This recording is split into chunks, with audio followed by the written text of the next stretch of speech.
2, 1, live. All right. Welcome, everybody. We have to Shane back this week. So we have a technically full table. Right. So just a little summary of last time.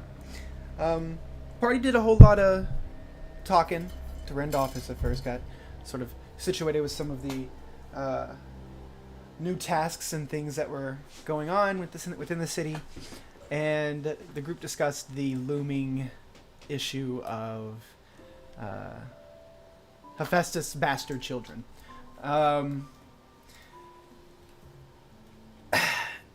After a time of you all talking and just having a good old meeting, some explosions racked the fountain square of the city, and alerts start to come in on the network stones that was made for the Master Harlequin, our man Franz. Reports of three entities walking out of the fountain that is now completely frozen over, with water and ice flooding into the city. The group reacts in Avenger-esque style and makes their way to the market square, where they see Rawl and two familiar faces in Redemption and a person who you all determined to be Ulf, but he looks more wolf than man almost. And then on a building just behind them, sort of shrouded in fog and chain hood and chain vestments, you see your old ally Casimir looking down on you all. Hephaestus is the only one I saw. Oh, that's right. Yeah, Hephaestus is the only one I saw. So, during that time, we're going to do just a little bit of a rewind. Banner. After you return to the city, you, with your new enlightenments and techniques, you came to the city and upon there decided you wanted to start teaching others, those who needed or could use it, the methods of your martial style and healing capabilities that you've recently discovered and honed. There is no formal human or formal mortal, physically mortal military group within the city yet. However, taking on some of the lesser fortunate and maybe an orphan here. There's someone who is down on their luck. You have taken them in and begin training them as warriors, as well as medics. There have not been a use for you all quite yet. However, on this day, you and a couple of your trusted pupils who are farther along are out in the field just outside the city gates, just outside the front city gates, going over different scenarios, and then also training in your field medicine and so on and so forth, preparing them for the eventuality when they will be needed. As you all are sort of out there sparring hand to hand, one of your star pupils is actually a small human girl. She has short cropped hair that's sort of shaved on one side. She has a cut across the bridge of her nose, and you know she ran away from Sovingrad when her mother died and her alcoholic of a father began beating her pretty horribly and regularly. She ran away aimlessly and made her way to this city by chance, and after catching her stealing, you recognized the skill, at least the potential in her skill and her intellect and cunning, and she becomes your first pupil, and your order begins building out from there. Her name is Shania, or she goes by Shay. And you two currently are sparring hand to hand, lightly. And as you guys are kind of sparring back and forth, she looks at it and she goes, "So what do you think, Master? Am I ready to lead my own team yet? You gonna give me my own pupils now?" This is Two Banner, correct? Yes. I don't believe you are. I don't believe you are ready. See what you can do around the city first, and come with me to reunite with my traveling companions. They have great stories of our adventures from a few years ago. Yes, but I believe that you need to prove yourself to me before you can take on your own trainees. She sort of looks at you with a frustrated look. She sends this very telegraphed, like, curling leg sweep on the ground, and you just sort of pick your leg up and set it back out of the way. And she looks at you. "Ah, come on! I'm your first pupil. I've been doing this forever. What else do I have to do? Let me prove you. Let me lead a mission. Let me send me somewhere. Let me prove myself to you."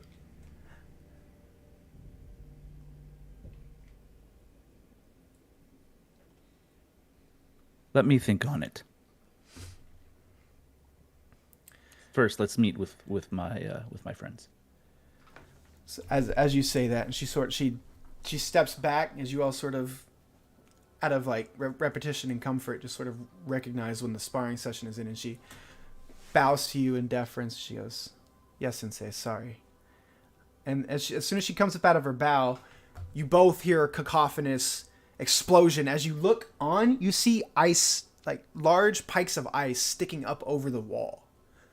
And she goes, "Master, those aren't...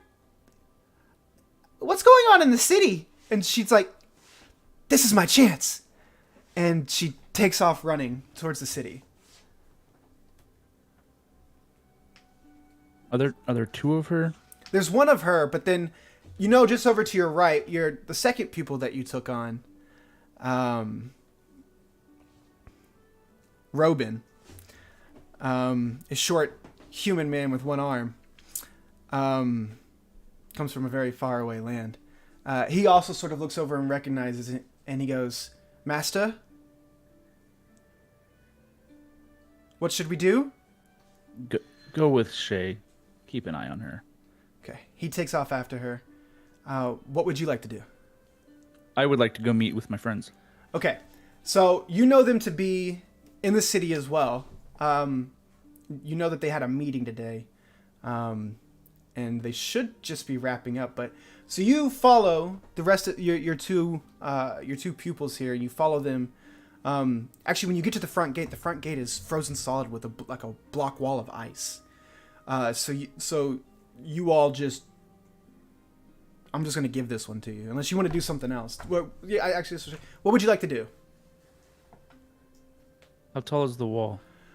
The wall in its current state is about 30 feet high.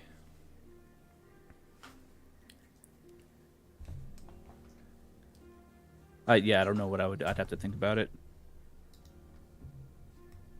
Okay. I'm pretty sure you can jump that high with the step of the wind. Doesn't it double your jumping height? It does, but my strength is pretty weak, so I can only go 26 feet.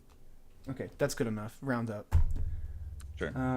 Yeah. So you do that, and you guys all end up at the top of the wall. And you make your way down and slide down the ice, and you make your way to the marketplace. It's right in front of the front gate.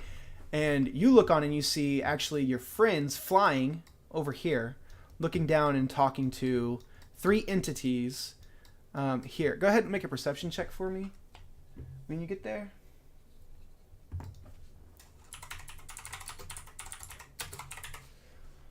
Oh, hold on.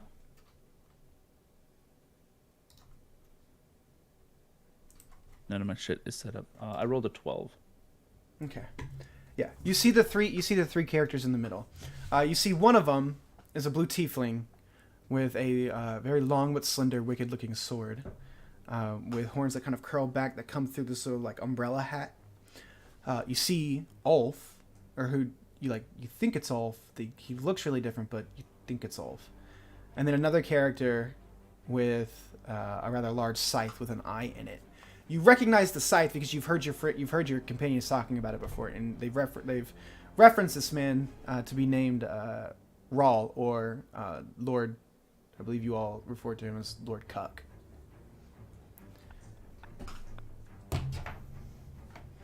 Yeah. So now we're back to present. And as he has the scythe raised towards you all flying there, he says, "We need to talk. Come down here." What would you all like to do?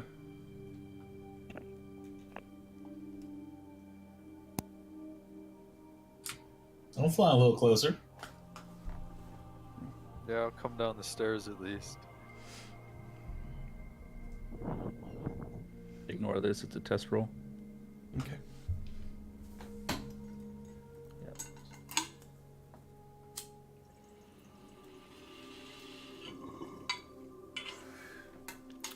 Banner, Dolph, what would you guys like to do? So, does anybody know that I'm there? As far as you can tell, no one sees you, or no one has seen you. Does that go for me as well? Did you want to stealth moving up here? Yeah, I can. Okay, roll me a stealth. And I will roll for Robin and Shay. Very light on her feet, she is. So is Robin. I would like to try to get within 30 feet of them without being seen if I could. So wherever that would be.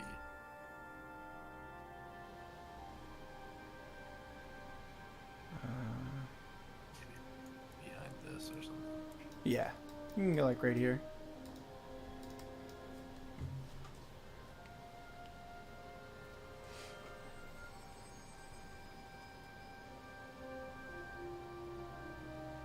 I'd probably hang out here, like at the corner of this fence, or Okay. this wall here. Go ahead and bring it up, and they will. This is like a 10-foot high stone wall. That's been built up around. This is a alchemist's building. Yeah, you can go up there, and they will stack up on you. I just realized I was muted. I just said I'm gonna fly down to the level of sort of head height with them, to where my feet aren't actually touching the ground, so I'll just levitate above the ground, following Franz's lead.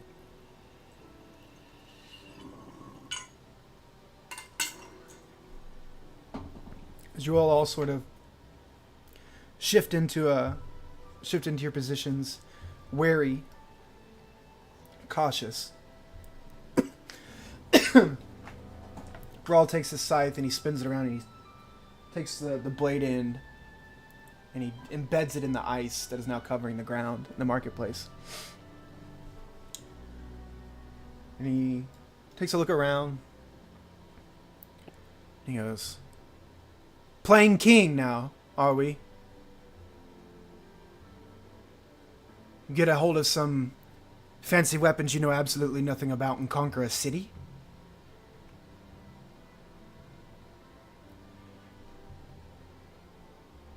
Let's conquer a city, more bring it back. Is there something you actually wanted to talk about? As a matter of fact, there is. You all have something I want. No, need. Well, things, that is. My friend here, and he sort of looks over up at Ulf. He says, informs me that you all have gotten your hands on some of my friend's shards. Those shards have a use. You all are failing to use them in their proper ways. So I What's that? conclude that I must alleviate you of your responsibilities. So hand over your shards now. And won't make a mess of things. You already did. You. Yeah, that part does seem kind of out of the question. Like, look at the place. This is not what I would consider a mess. This was simply a means of getting your Look at attention. Oh, look at me, I'm Roll. I think I'm special and important. Fuck you, dude. You know what clean is? Because this, You know- this isn't it. You sound rather up jumped since the last time. I should let you know. Your friend Atlas asked about you in his last moments. Before I took my scythe through his neck and put that silly little forge of his out for good. You think that was a silly little forge? You should see the one I made. Oh, I intend to after I alleviate your shards and your city from you. I'm gonna look at Tolliver and I go, are we done talking? You're gonna stand with this guy, Ulf?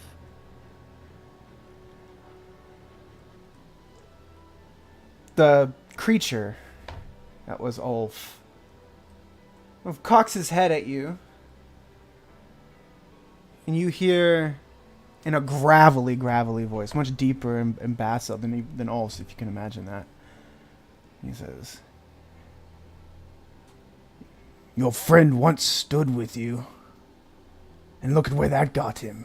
Dead.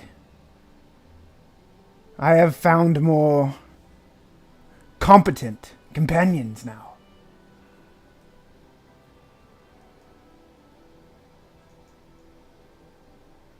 Quick point of order. Was that supposed to be your impression of King? No. I thought about doing a Boston accent. I That really, would have been hilarious. really thought about doing it, Yeah. but I didn't. I wanted because it's not technically because it's not Ulf, so it's a different entity. Fair. Right. No, I get it. Yeah. I wanted him to sound somewhat similar, so I tried the cake. Anyway. I'll get it. Anyway. And what about you, Redemption?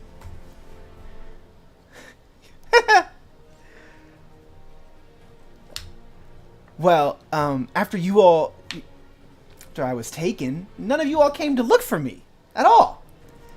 You didn't care at all. You left me to be taken to hell. Once I finally clawed my way out of there,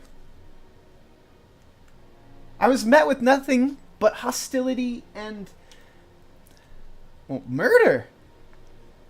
It just so happened that Rawl here came back for me.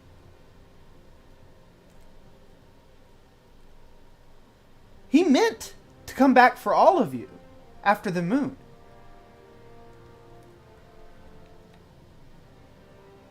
At least someone did.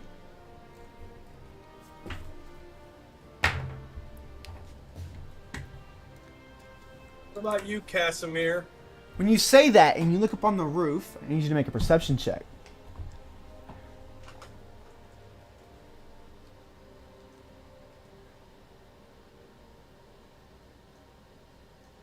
Fuck me. Yeah, Casimir's no longer on the roof.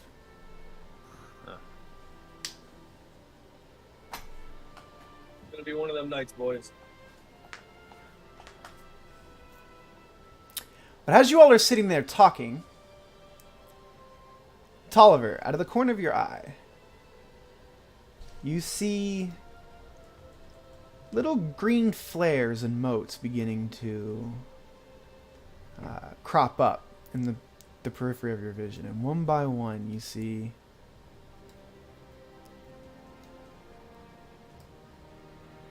the Spectral City Guard begin to pop up. Oh, that's the wrong one.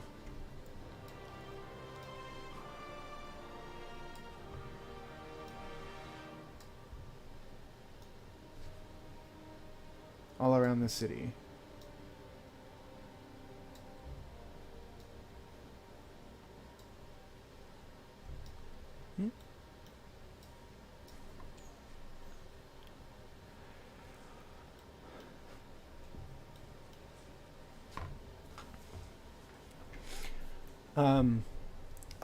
And as you all are standing there, we're also and the specters start to creep up.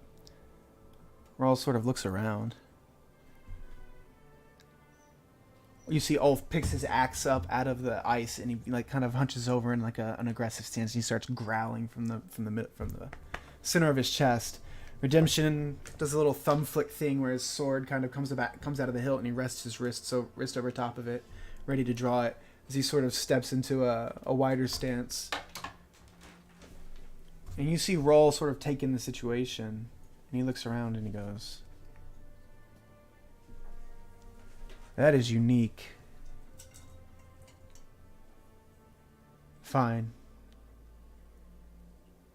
He picks his scythe up out of the ice, or he puts his hand on his scythe, and he goes, "Maybe not today. You will have to come out from behind these walls eventually. And when you do, I'll be waiting for you." He, Ulf, and Redemption just melt into the ice at their feet. When they do that, a big puddle of black spreads at their feet. It expands, it expands, it expands, it expands. As it kind of encompasses almost this entire area here. You guys are all hovering off the ground, but as the blackness spreads underneath of your feet, you feel this immense, terrible cold and emptiness.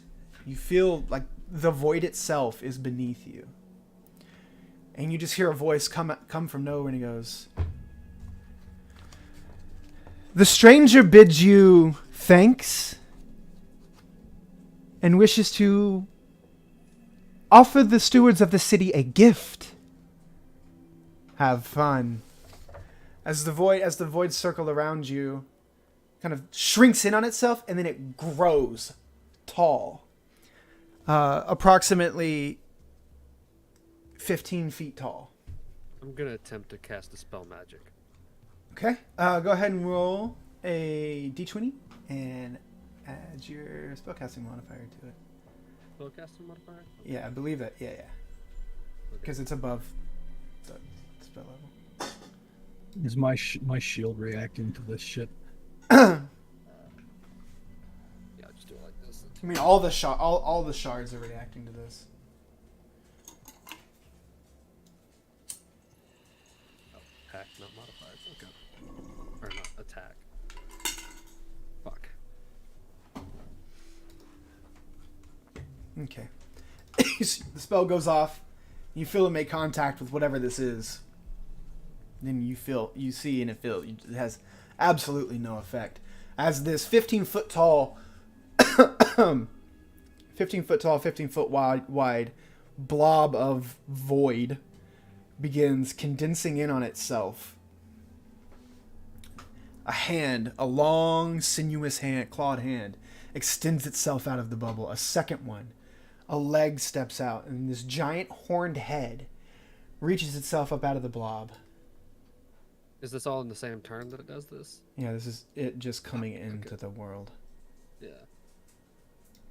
Can I like...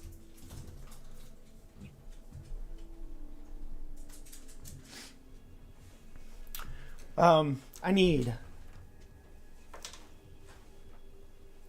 Tolliver. I need Hephaestus. And Aen to make intelligence checks. Okay. In Christ. It is going to be one of those nights, you're right.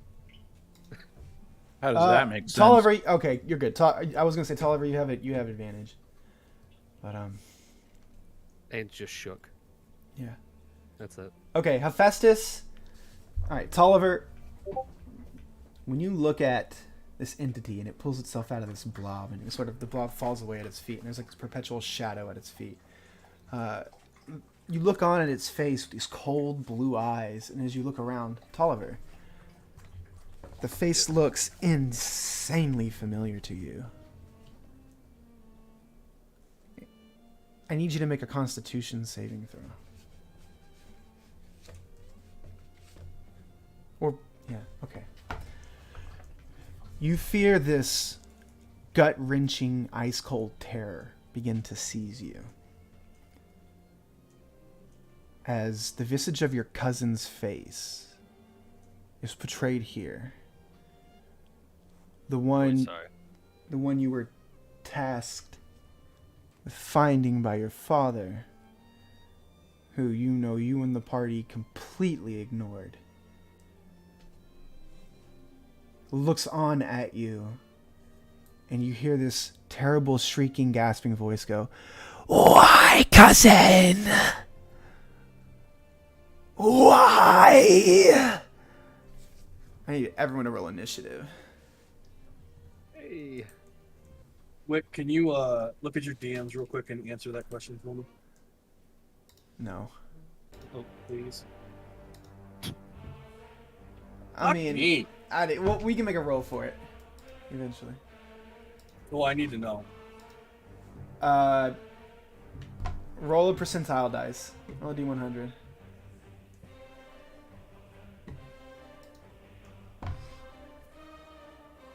Okay. No, you do not find a magnifying glass. Seriously, there's not a single fucking one in anywhere. You might find one in one of the labs, but they've been broken or shattered due to conflict. Okay, I just need it to magnify a little bit. It doesn't need to be perfect. Doesn't even need to have. I just need the lens. Bro. The lenses are all broken. Yeah, you don't. I'm sorry. It's an LHS city. You know, shit gets lost. It's in the goddamn Staples. I don't know. That's not where I would go for a I wouldn't either. I don't know. It's not a Staples. Oh, Christ. Well, let me pull that fucking spell off of my spell list.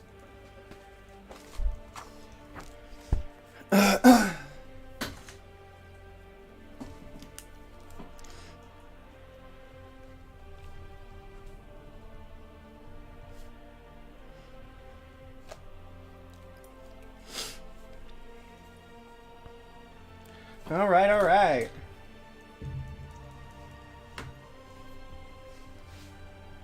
Oh, goody. All right, 25-20.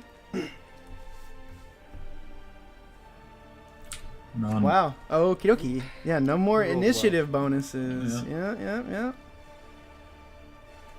All right. 2015. Yeah. Yep, Franz 18. Tolliver 15. 15-10. AN 14. Banner Banner 13. 13. And 13. No. Oh no, 12. 12. 12. All right, Dolph. Hey, Tolliver, we're Okay. back to being right next to each other.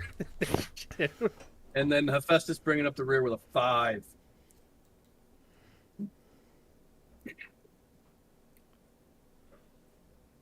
Okay. Franz. So it's just this one creature in front of us? It's just this one creature. Hold on, one sec. What are the green things? These The green things celestial are knights. spectral knights. Spectral, not The celestial. ones who have bound themselves into service to the city for eternity. So they're friendly. Got it. They are friendly. Well, as far as we know. Yeah. All right, Franz. At the beginning of your turn, you feel this horrible icy aura emanating from this creature. I need you to make a Constitution saving throw. Okay. You take...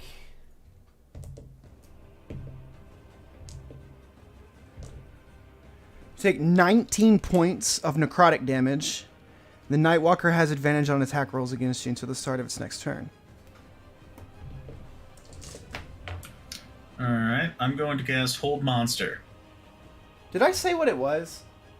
No. Okay. Just now, yeah. Did I act? God, that's my worst fucking habit. Oh, good thing somebody pays attention. That's so The off. the Dimulich. It's alright though, because I don't know any monsters really.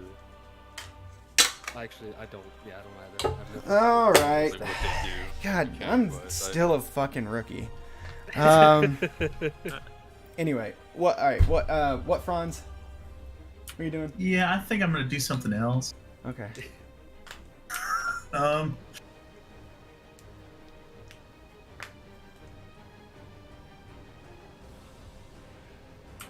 Alright, I'm just going to cast Chromatic Orb and get the fuck out of here.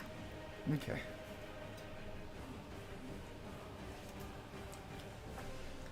$17 hit. It does. Oh. It's actually kind of scary. Mm. Alright, so 15, and we'll say that's lightning damage. Okay. And then I will You see that the fly. lightning damage does not do as much as it should. Oh, fun. I'm so fucked. You did how much? 15? Correct. All right. Is that your turn? It is my turn. Tolliver. You just make a Constitution saving throw. Okay. Have advantage. It's a 14. Okay, you take. I'll just use the same for this round. You take 19 points of necrotic damage. And the night. The creature has advantage on attack rolls against you until the start of its next turn. Okay. Alright,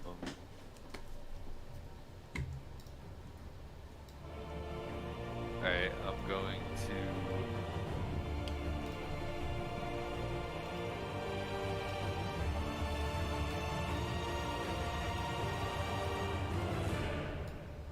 I'm gonna cast, sorry. It's my bad. I'm going to just put, Jesus Christ. I like clicked off this 3 times. I'm gonna cast Edward's Black Tentacles underneath of it. It's a 20-foot radius, so it's like kind of the radius of this square. Uh-huh. So there's a little tentacle pit underneath his feet now. On his turn, he's got to make a dex throw. DC 18 or he's stuck. Take some damage.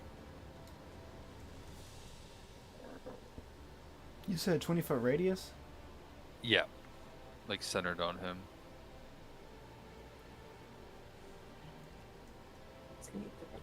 He's okay. So like, Something like I'll that. put it off to the. Is that 20? That's a lot bigger. Huh. If it's like off to the left of him a tiny bit, it's gonna not. Just gonna hit one of them, I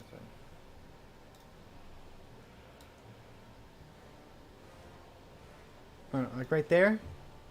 I mean, that's like 35, 40 feet. Isn't you said 20-foot radius, right? Oh yeah. Yeah, it's a Yeah, 40-foot you're right. diameter. Yeah, yeah. Alright, yeah, I forgot about that. Oh well.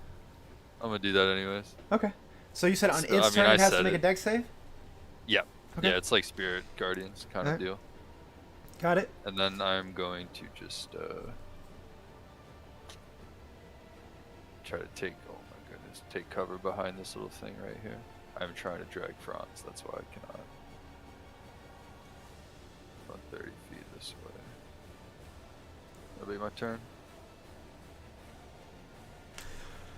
All right. Now, that spell, you said it's just a pit below it? Yep. Okay. All right. It is its turn. Makes a dex save.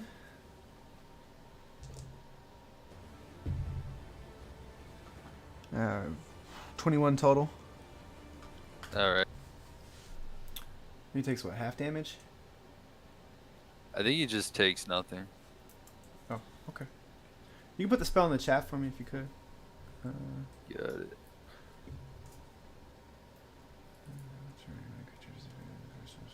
I'm pretty sure he just takes nothing.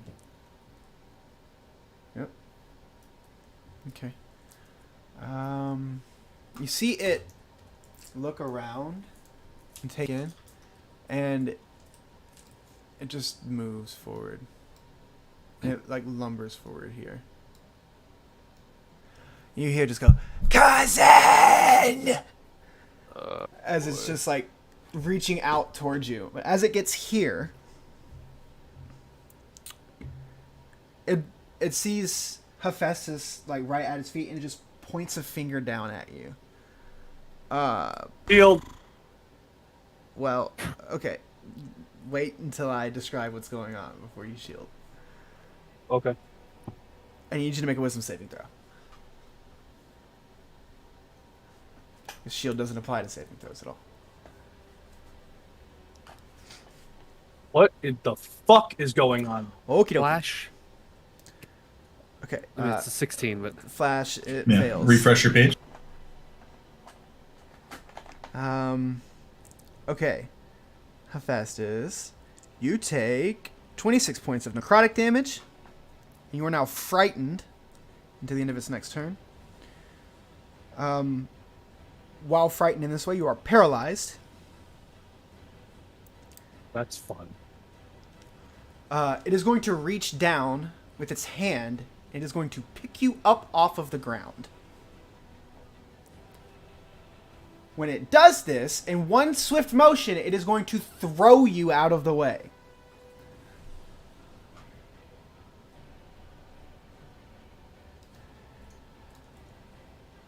Okay. Hephaestus, you come crashing down to the ground 30 feet away on the staircase.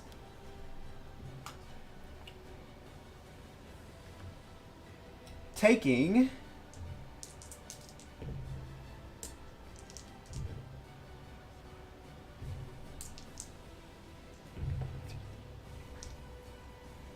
25 points of bludgeoning damage, and you are still paralyzed. And he continues to just walk this way. Here.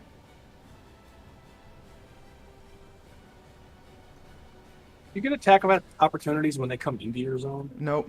Only certain. Just when If they you have leave. if you have certain feats, yeah. It is going to reach out with one of its long, icy, like bony claws, and it's going to take a swipe at you, Tolliver.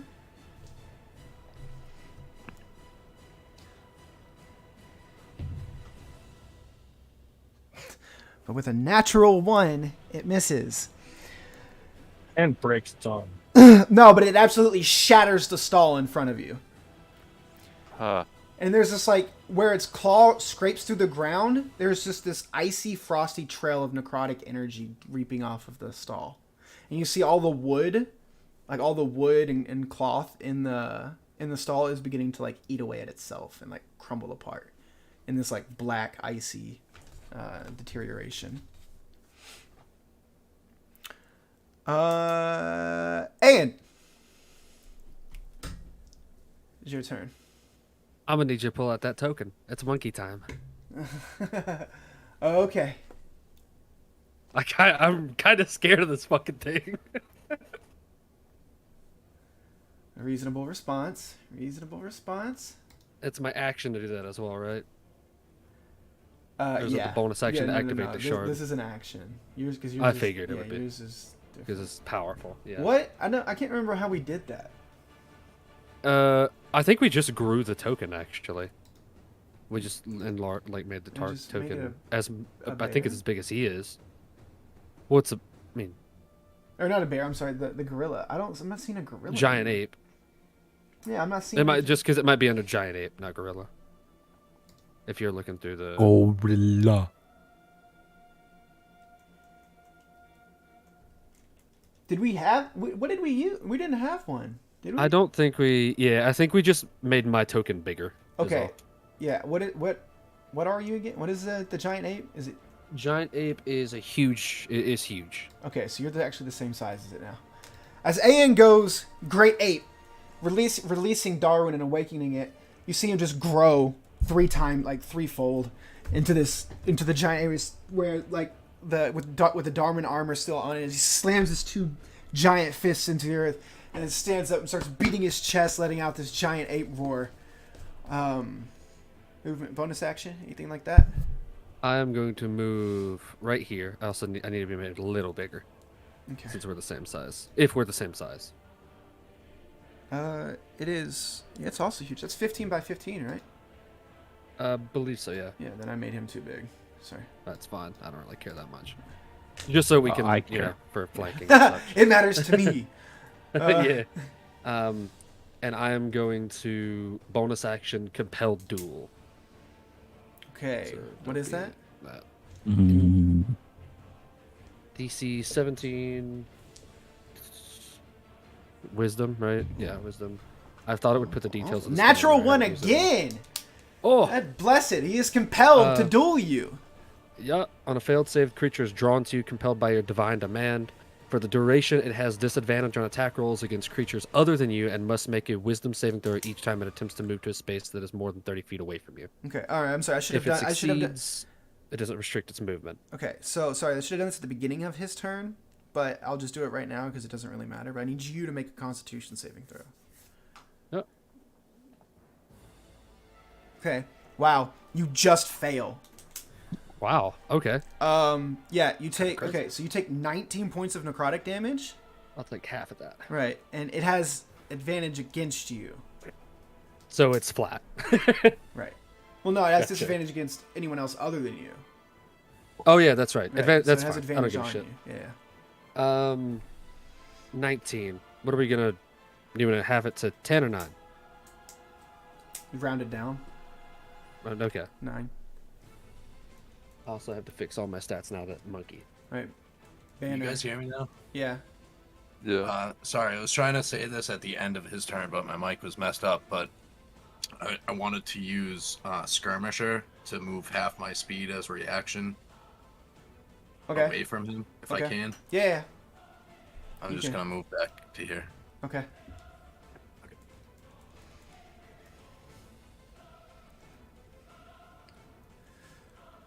Okay, Banner.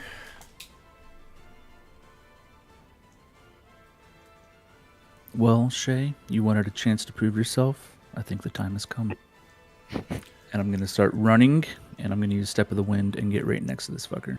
Okay, as you start running through, you see on the ice around you there are a lot of dead and or dying people in the marketplace that suffered attack when Rawl and them initially made their entry.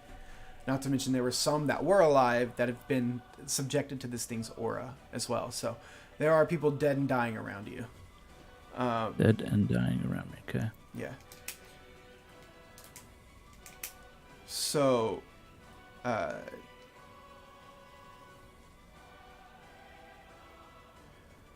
think I still want to get here, but I'm going to tell Shay and Robin to help who they can.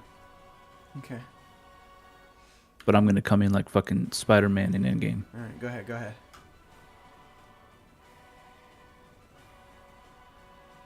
You all see come darting across the ice here. Your ally Banner kind of just in a flash gets his way right beside the sliding into place right next to the creature. Well, looks like I arrived just in time, boys. All right. You still have your action. Yep. Oh. Oh, that's... Nope, hold on. Stand by.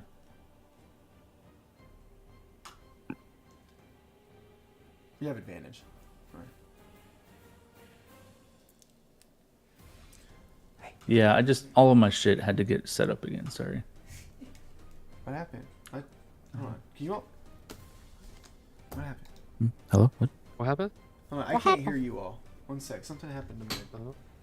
Oh shit. Like my headset or something.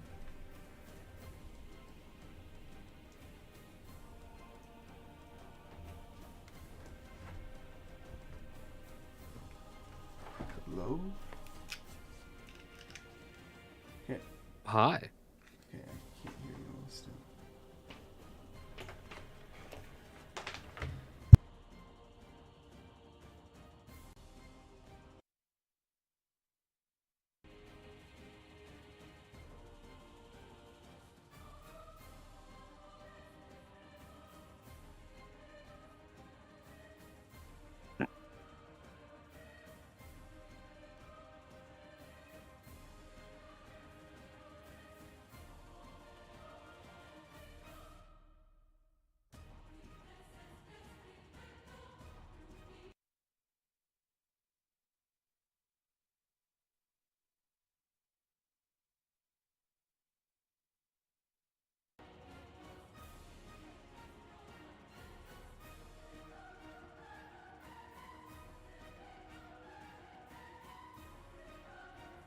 Can I in concentration on a spell anytime?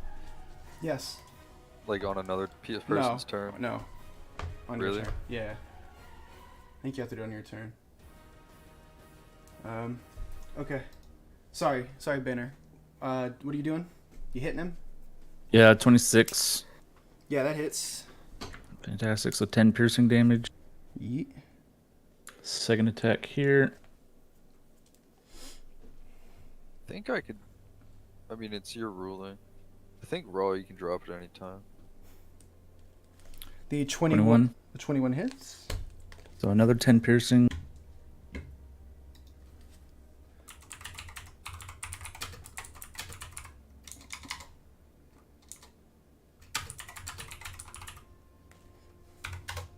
Okay. Sorry, everything's different now. So, 1 second. I'm reading. Here. Okay. No, cool. So as a bonus action, or I already used my bonus action, didn't I? To dash. That's my turn. I'll have my turn there. Okay.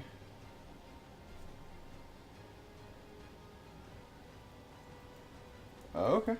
Yeah, it doesn't. I guess. Yeah. I mean, I used most of my movement. Oh no, I'm sorry. I'm talking about Both. the rule for concentration. But yeah. So if that's- you that click is on it, basically- it's directly in response to someone asking if they can do it on any turn. It Yeah. did That's base fine. that time. Yeah. It's up to you though. I really don't care either way. It's Yeah, okay. you can do it. I don't. Yeah, it's fine. But I am gonna end it if I can. Then yeah. Okay. Did I just exit roll 20? Okay. It's Banner's turn. Dolph. Okay. Fucking nailed. I am going to, as a bonus action, awaken my bow.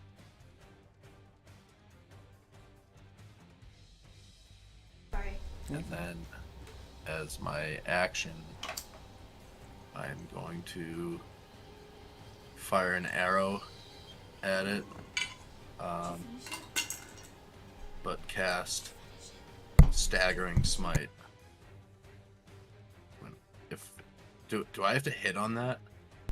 Okay. Hold on, I missed. Did you do? What did you do before you attacked? Did you say you used your bonus action Yeah, for? What? to awaken my my bow. Oh, okay. All right, you awaken it. Staggering Smite. I believe. I believe it's a bonus. Melee. Yeah, but I think it's a. Me- I think it's a bonus action. It is It bonus is. action. All right, I'll cast Booming Blade. The same thing. Okay. So you're still technically stealth, so no one actually sees you ignite your shard. But as you cast Booming Blade, however, Tolliver, you look around and someone stands up and you hear a spell being cast, and you look over your shoulder and you see a figure completely like cloaked, like his entire body is like cloaked with a big thick like brown cloak. But just under the hood, you see what looks like a human face with like a long braided beard. You see, he has a bow in his hand. The bow, the shaft of the bow, are these two twisting snakes that are like twisting around each other, with the heads ending at either end, creating sort of this twisting, sinuous bow shaft. But you see, as you're looking at it, it's absolutely made of effervescent wood, and you see the string on it is made of the star metal. As he pulls it back, an arrow forms, and it's just this black twisting bolt of energy that he pulls back. Go ahead and make your attack. By the way, I know since you're new to this, you can use sharpshooter while you're doing the booming blade attack. Okay, so do I attack with my bow and then cast Booming Blade, or do I just do Booming Blade? Well, I'd have to attack with my bow then. Right. It's a yes, Sharpshooter. yes. It is a bow attack. That's why you can use sharpshooter. And then do I have to hit to be able to cast Booming Blade? No, booming blade is casted, It's casted, then you make the attack, and then it goes off if the attack hits. Okay. Yeah. I'm not gonna do sharpshooter this time. Okay.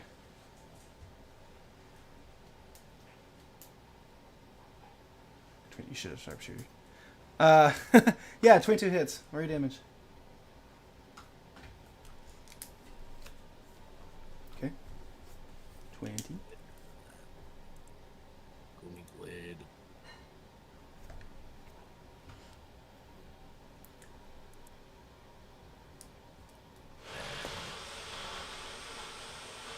So that goes off, right? Or The second part of the damage goes off if he moves 5 feet. right. Yeah. Okay. So it's 3d8 if he moves 5 feet. Right.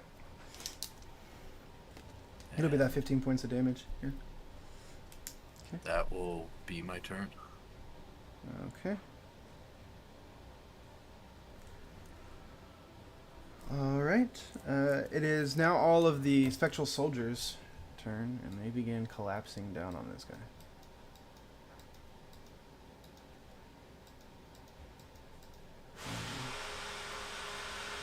Well, yeah, they do. They take taking some of the damage from the aura. But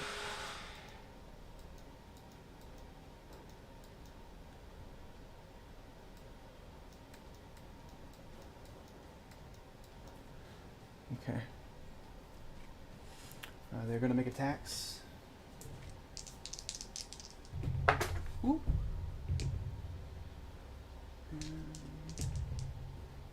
I'm rolling for them as a group. They all hit. So we can do some damage to them.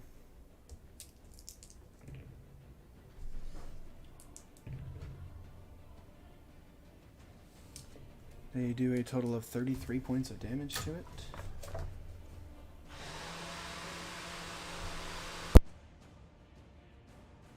Alright, Franz. Ooh, okay, you're good. Your turn.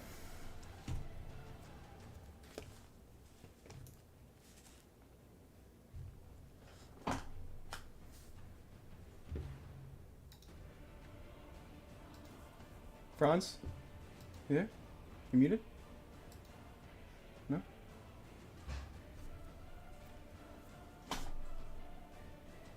Dano?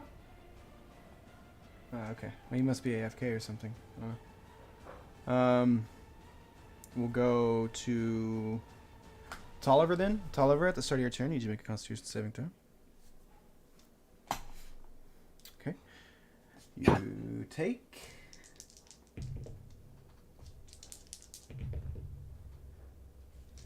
only 13 points of necrotic damage. Alright. Not terrible.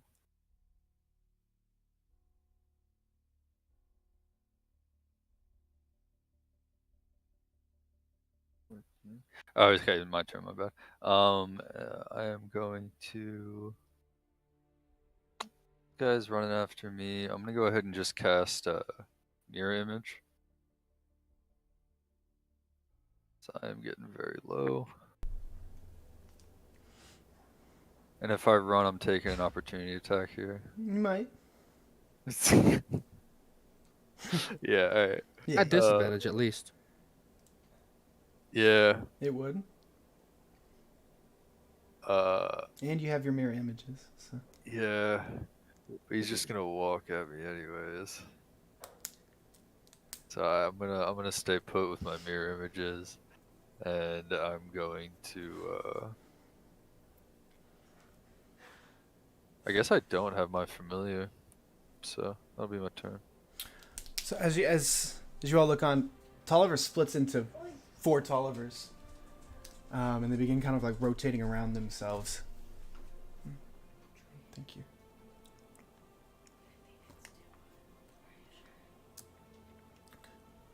Thank you.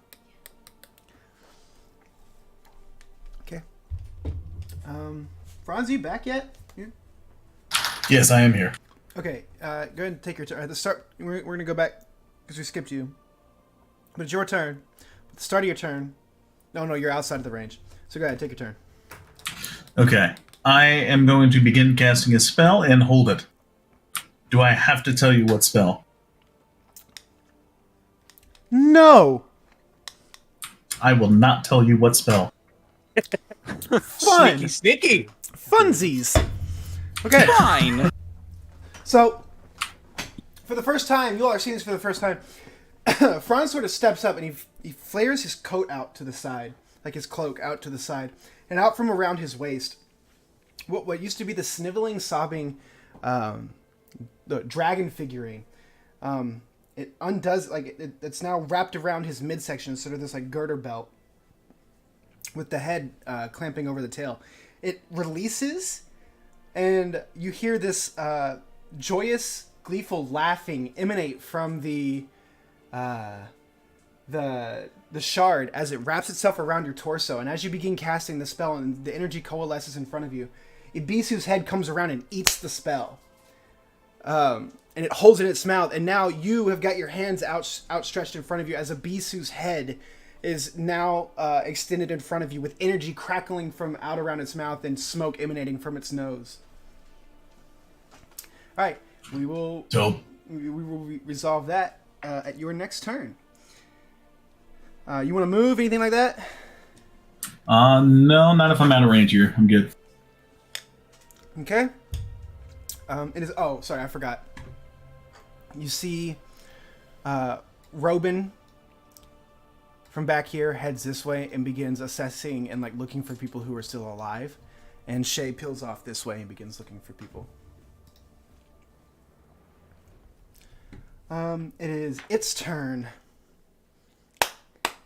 Yay. Okay, let's see if it recharges. It doesn't. Great. Yay! Um, It failed.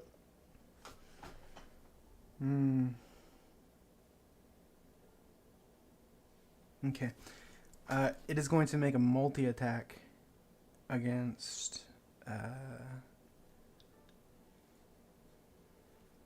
It's actually... It looks at you, Tolliver, and it looks at Bannerman, but then it looks at the giant ape.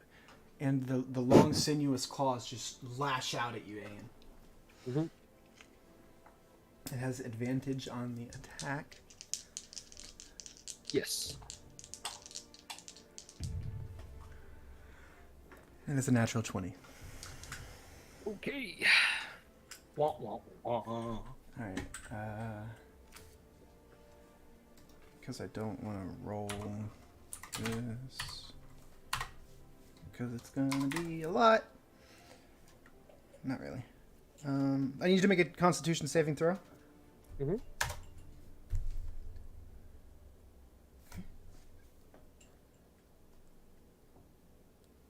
You take 62 points of necrotic damage. Okay. Halved. So I'm going to use absorb elements and have that again. Does necrotic fall under one of the elements that you can absorb?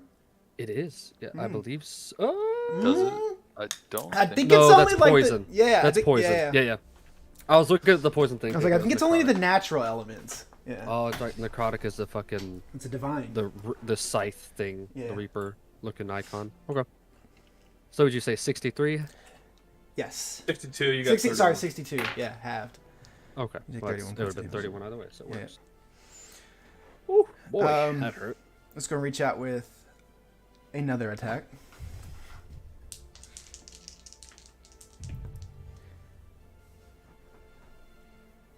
Okay. 29 to hit. Yeah, of course. Okay. Alright, on this you take 28 points of necrotic damage, half the 14. Okay. And it is going to make one more attack. Mm-hmm. 25 to hit. Yeah. Yeah. Okay. Ooh. You take 37 points of necrotic damage. Halved. You said 37? 37 halved to 18. Yep. Okie dokie. Alright. it's not, it's like it's got like both of its claws like in and just like ripping in to Darwin. And it's just like letting out this horrendous icy shriek the entire time it's doing it.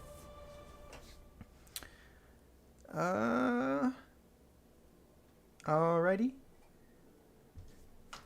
Ian. Okay. Was that con save for the beginning of my turn? It is.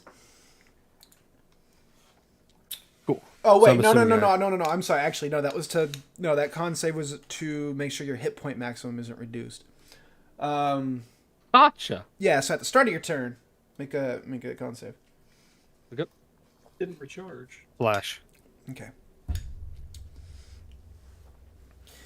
22. Flash 22 just succeeds. Mm-hmm. Yeah. Yeah. Oh boy. Alrighty. Bonus action, defensive field. Okay.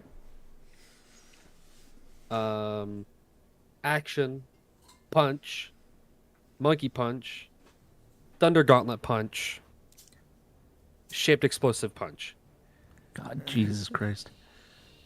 All right. 22 to hit.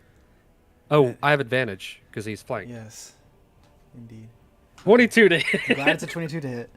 That does hit. So go ahead and roll that damage. All right. You see, after being ripped into, the gorilla like throws his hands up throws his hands up in front of him, blocking, like shoving its hands out of the way. And then when it does, you see him just set down, like the ape just sets back in a sense. The fist clenches, and you see the plates sort of like the plates around the giant ape fist sort of distend and separate from themselves, and lightning and air pressure just erupt from the ape's fist as it reaches back and slams forward. I already just see this, just how many fucking pluses this is. It's great. I love this. He's just doing the new Titan melee, by the way. Yeah, basically. New Arc Titan. 63 points of damage. Yeet! And he has to make a strength save, right? Against a shaped explosive, yeah. Yeah. Natural 20. Okay, that's But the fine. 63 doesn't do as much as it should, but it still rocks him back. Like, this hits, and you hit it So right... that's, to be exact, that's 1d8, so the 4 points of thunder damage. Yeah, it's resistant to all of it. Don't worry about it. Oh, it's just, okay, so Yeah, it's just it's- thunder and bludgeoning, I believe. Yeah, it's got an ignorant amount of resistances, actually. Understandable. This is yeah. a book creature, by the way. I did not make this up at all. Yeah, I got you. Ooh. This thing's nutty. 63 is 31. That's a good hit. It's a good hit. You see a rock back and it sort of like falls, I guess, steps back and leans back on one leg. Yeah, what else you doing? I'm punching the motherfucker again. Okay. As you see that it didn't Two punches. obliterate it, you let out a giant ape roar and you go to slam it again. 29 to hit. Yeah. This one is the same thing, but obviously no shaped explosive, unfortunately.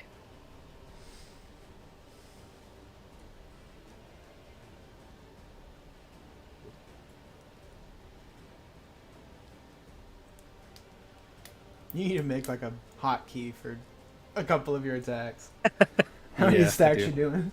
It's it's stuck on rolling. Okay, there we go. 29. 29 points of damage. Okay.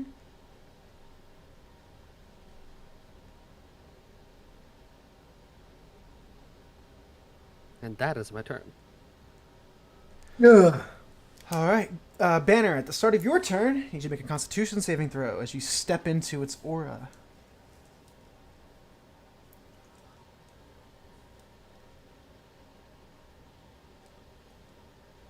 Okay, that is the DC. So you succeed. Pass. Yes. Yay. Nutty. This is the highest DC monster. I think monster of the DC. Yeah, that this we've shit's used this yet. shit's nuts. Yeah, and this thing isn't even as strong as Malith was. Like, that's the wild thing. Like, it doesn't have the same... It has a lower CR than what Malith was. Yeah. Okay, so it's your turn. Have at it.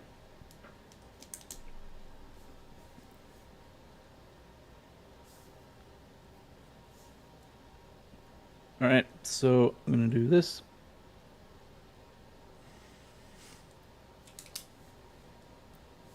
29 to hit. Should hit. Yep. 12 piercing. Okay.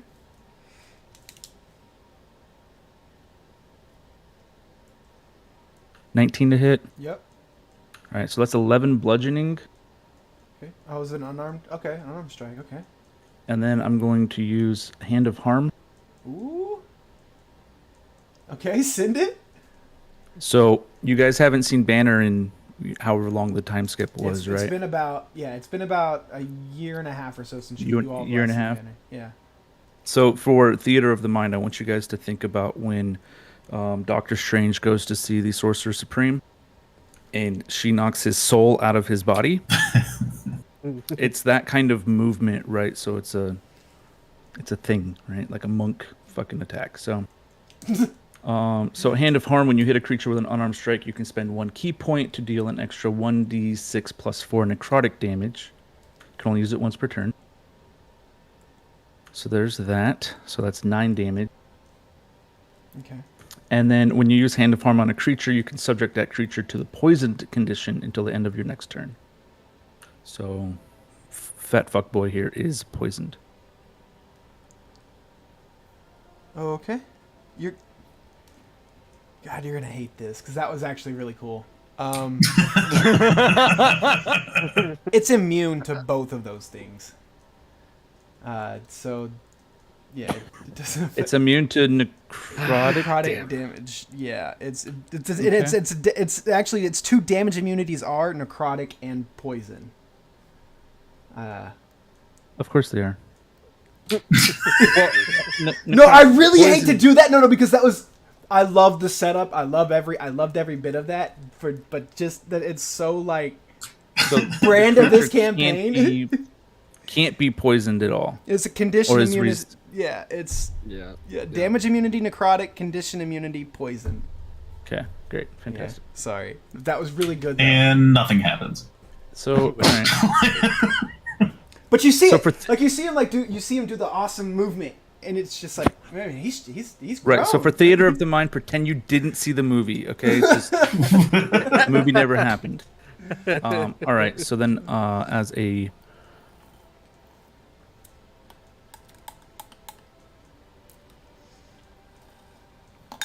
bonus action, I'm going to use.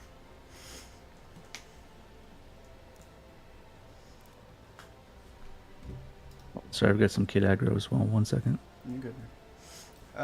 Dolph, you're on deck. I hate that name. So do I. No.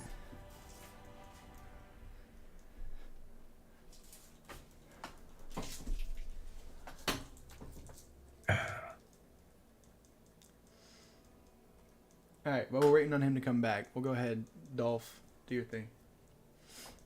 Yeah, sorry guys. No, you're good, man. We'll come back to you whenever you just let me know. Dolph, go ahead. All right. Do I have to make a Constitution saving throw? Yes. You're within 30 feet of him.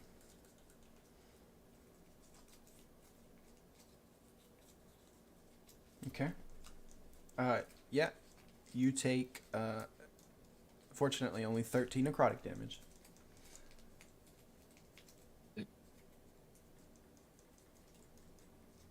I am.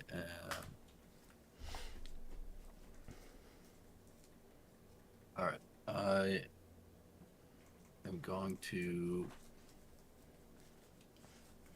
cast Eldritch Blast. Okay. So I think you rolled to hit 3 separate times for 3 different beams.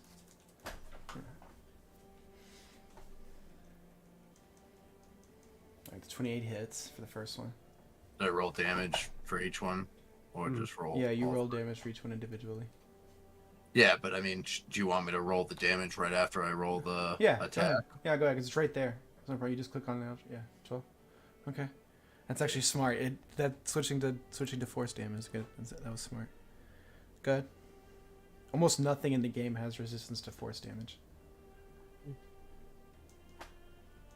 Yeah.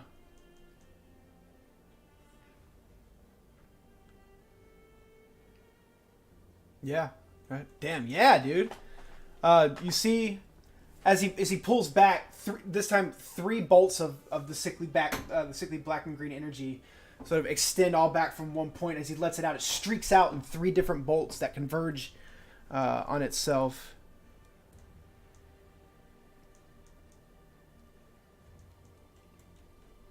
And as a bonus action, Wait, hold on. I am so sorry. I just realized something. Hephaestus, what'd you get in the initiative order? I was last, but it was okay because I was paralyzed. My Yeah, turn will yeah, come yeah. up at the end. Yeah. Okay, I just wanted to make sure. I didn't have you on the list. I knew you didn't No, go. I one was round. dead last. Yeah. Okay. Very good. All right. Sorry. Finish your turn. It worked out. as a bonus action, I am going to hit this thing with an arrow. Can I do that? Like, if it with like staggering smite, would I have to use my action? So in my what you would have had to have done was use your bonus action to cast staggering smite first, and then shot an arrow. Okay. Yeah, the way that works is like you cast staggering smite, and you're basically you're concentrating on it until the next time you hit a creature with an attack, with a melee attack. But since you've got your shard released right now. Yeah, I was trying to like make use of that because it's still. No, it's the idea, but you're not used to doing in the order first. So usually bonus action things you always want to do. Usually, unless it's like Missy, you want to do your bonus action thing first because it usually sets up something for your action. Like for example, like you always usually the beginning of a fight as a warlock, you want to hex whatever it is that you're fighting, because hex gives you a damage bonus there. It gives you like 1d6 every time you hit a creature. And then all these melee spells that you're trying to cast because of your bow, you have to cast them first and then make the attacks with your bow. All right. So as a bonus action, I'm going to use a spell scroll to cast hex. Okay. As you sort of stick your hand up, your quiver shoots up the parchment of paper out of it. You grab it, you rip it open in front of you, and you cast the spell. And this black energy leaps out from the scroll and attaches itself to the Nightwalker. God damn, fucking creature. God damn it. Nightwalker. It's a Nightwalker. Thing. There's a Nightwalker. We Yeah, know you at already this said point. it three times. Yeah, I'm Alright, trying are to we- keep up the facade. Sorry. Yeah, if you're ready to go, Banner, you can do your thing. Yeah. All right. So as a bonus action, I'm going to use Fury of Blows. I just want to move too, Yeah, move back. You can go. Yeah, you got your move. Go ahead. right there. Okay. Yeah, better. With advantage, 18. Hits.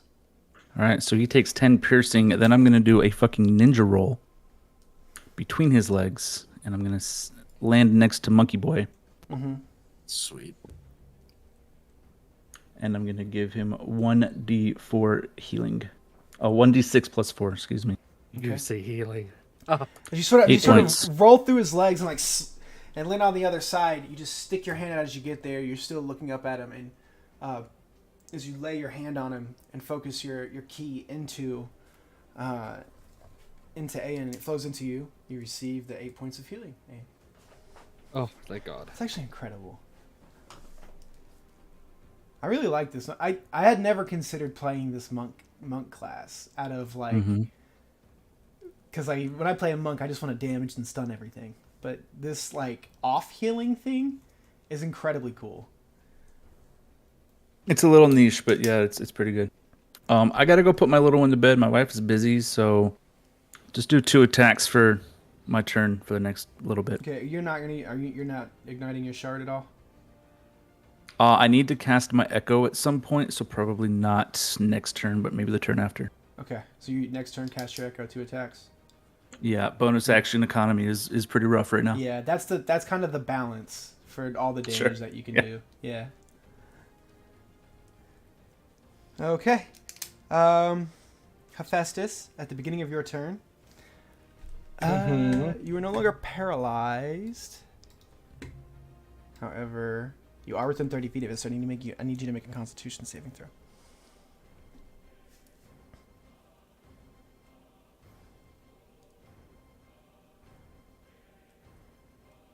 Okay. You take 13 points of necrotic damage.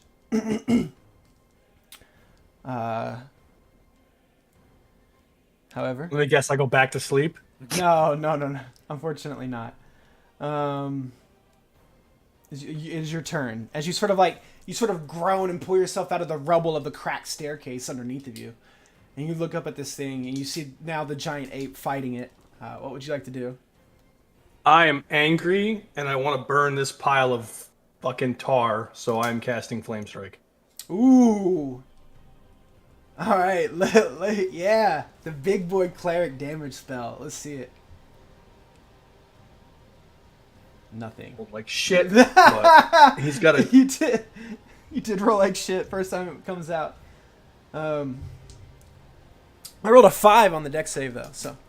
Takes 21 points of damage with 12 of it being radiant damage. Would you like to describe how you do the spell? You want to take a shot at describing how you do the spell? Yeah, so I'm gonna reach into, I've got a little pouch that I've created that's got the sulfur in it, right? Mm-hmm. And I'm gonna go, you know how like the dude who does little salt shit? You know what I'm talking about? Yeah, Salt Bay, yeah. Yeah, I'm gonna sprinkle some sulfur at him, flip him off, and then the 10-foot by 40-foot column of freaking fire is just going to incinerate him for however long it takes, and then it goes away. As the sulfur reaches the ground at your feet and this column of flame erupts around this thing, the damage does a little bit more than it usually would. That's good. As a point that I forgot about the spell last time. He shouldn't have had any disadvantages attacking anybody but me, or anybody last time. Compelled Duel went away whenever somebody else hit him. Oh, that's right. So whenever Dolph hit him, I completely forgot. We haven't used the fucking spell in so long. It's okay. Yeah, it's starting to look a little rough, a little rougher. And I'm gonna take after that a step back. Okay. All right. Top of the order to you, Franz. I will cast Disintegrate. No shit. So now here's my question. Yeah. So that's a 6th level spell, Yep. but because I held it, you said it gets upcast. Yeah. I currently cannot cast 7th level spells, but you said I think I can still? Yep. Okay, so then yeah, that's a 7th level Disintegrate at him. I don't know that upcasting Disintegrate does anything? 3 extra d6. Oh. Heard? Wait, is he doing max? Yeah. Yeah. Yeah. Holy shit. What damage is that? Look, new shards always get balanced, all right? We'll figure it out, but it's pretty cool, all right? It's doing what it's... You might not be able to... going forward, you might not be able to upcast it past a spell slot you don't have. All right. That's fair. You might have to... I'm gonna go ahead and tack that one on right there, because goddamn. Yeah. So normally that would be a dex save of 18, but because I held it, does he still make that? No, or he does it still has to automatically... make the save. He still has to make the save. Okay. The damage just comes off full pop. Gotcha. He's gonna roll a 4. Okay, fuck me. All right, what's the damage? What's the damage? Oh my god. So that's 118 total. Holy shit. Of what type of damage? Force? Force, yeah. All right, how do you want to do this? Well, what's it look like coming out of a BC like that? Okay, so as you focus on it, and you give, I need a command word, like how Khaleesi says Dracarys. I need sort of like a keyword from you for the spell. The Flugenstoff. Okay, all right. Stop. As you say that, Flugenstoff. Dickhead. Ibisu's head rears back, and everything sort of goes dark around everything for a second as this bead of like this small orb of energy starts from the opening of her maw, and it sort of darkens everything as this deep blood red line of energy erupts from Ibisu's mouth, cratering the ground underneath of it as it peels away everything in its path. Banner just manages to step to the side as this disintegration ray, full power charge, slams into this creature. tearing a hole through the center of its chest, and as it does that, it just erupts from the inside out, immolating and falling to pieces. And you all out of combat. Yeesh.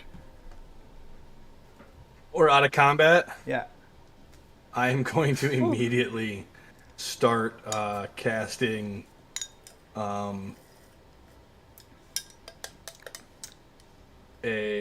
prayer of healing Okay. at. Yeah, I'll do level 4. As he's casting it while I'm still in monkey form, I'm gonna pick him up and set him in the middle, where he'll also catch as many like regular people as possible in it. Okay. And I'm gonna, if the others don't move within like close to him, I'm gonna move them with my monkey hands closer. All right. What's Everybody gets 23. All right. Whatever. You hear some coughing and some wheezing as some people who are very close to the brink of death come breathing back to life. Anybody else want to do anything? I'm gonna go around and. How long does it take him to cast that? 10 minutes. 10 minutes? Okay. During that time, I'm gonna go around and see if I can ascertain if anybody's hurt, still like is still alive, and all that kind of stuff. Okay. What would the range have been on that? On what, the disintegration ray? No, the healing. Oh, I'd have moved you closer as well. 30 feet. Oh, well, you don't really know this guy. I don't, but he helped us in the fight. Oh, that's true. Okay. As they sort of start giving aid to everybody, Dolph, you can come in if you want a little bit, yeah. And you sort of walk in to the mess. So all of you all look on is this cloaked figure with this obvious shard bow in his hands, walks up to the rest of you all. These guys sort of start going away one by one.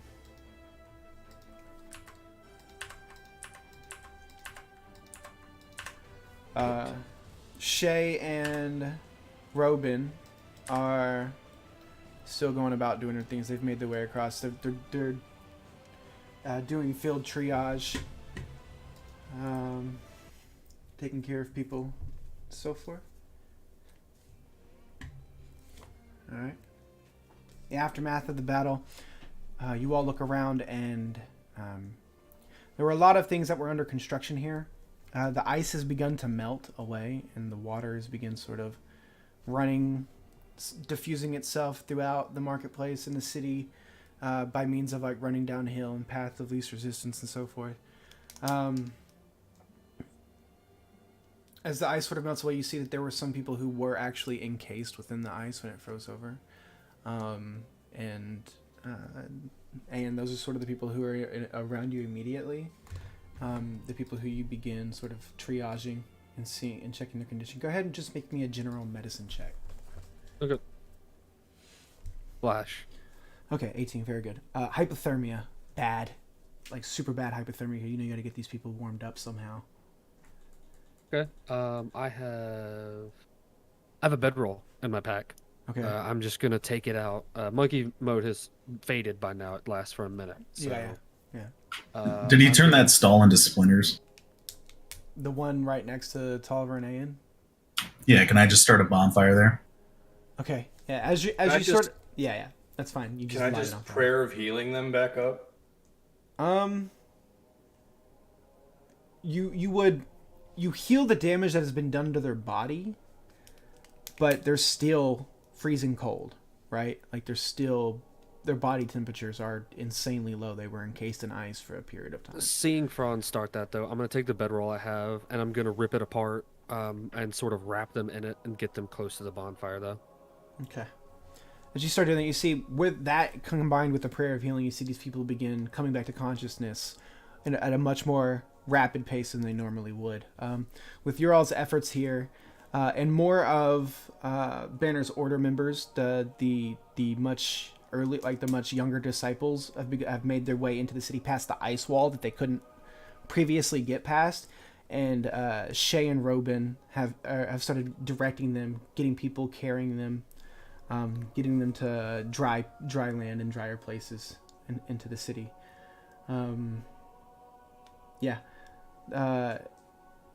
Dolph, is there anything you want to do? I'm just gonna pull down my cloak and say to the group, "How do you know the wolf?" All right, everybody who looks at this man, describe yourself for me a little bit. You see a human with sort of runic Nordic tattoos covering his face, the long beard and a braid. Similar tattoos to what Alf would have had. I've returned. Okay. Just for now, Banner, like the disciples who were locked out of the city from the ice wall have made their way into the city. Shay and Robin have begun sort of directing them to triage these the people here. Did we kill the very mysterious creature? You did, fucking The Daywalker, I think it was. Yeah, the Daywalker. Yeah, the charge spell that Franz was holding was a disintegration ray. And he absolutely fucking hollow Ichigo'd it. It is a pile of ash. Yeah, it's a very pile good. of ash on there. So this cloak, real quick, Dolph, what's your spell save DC? 18.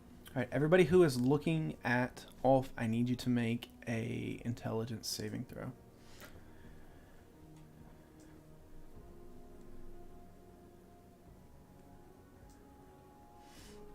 I don't know if I'm looking at him, but I'll roll. Oh, not very smart. Okay. Anne and Tolliver. It's extremely well done. Very subtle and very, very finely crafted. Almost like it's natural, but he is under some kind of illusion.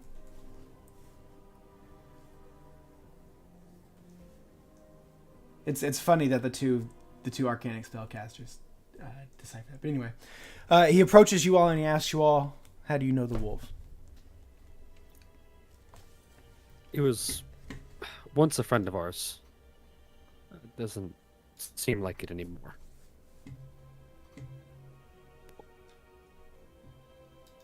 I am here to kill him.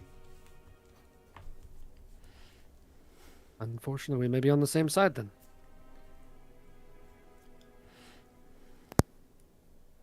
And you are no longer friends with this wolf. Well, I don't think we were ever friends with the wolf. Does it No. look like it? we were friends with the body that the wolf is inhabiting.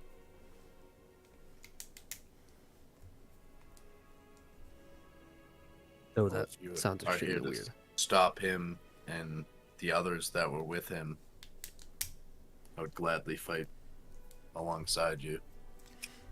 I have a couple questions first, as I'm wrapping people up and like in the bedroll and stuffing them next to the fire. Not so close that they get burned or anything, of course. Yeah, for sure. Banner, is there anything you want to do? You didn't get a chance to do anything in the immediate aftermath of the fight. I don't think so. Just, say my greetings, my hellos, my what the fuck just happens. That's really about it. Okay. How did you get that bow?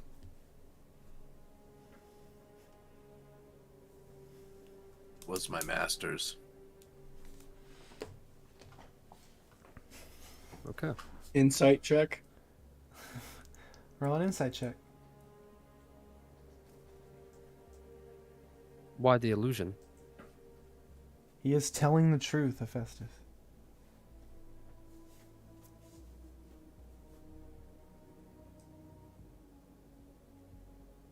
What do you mean, illusion? I don't know how to describe it if you don't know that it's going on. It's like just surrounding your being. It's like obvious to him. Well, so here's the thing.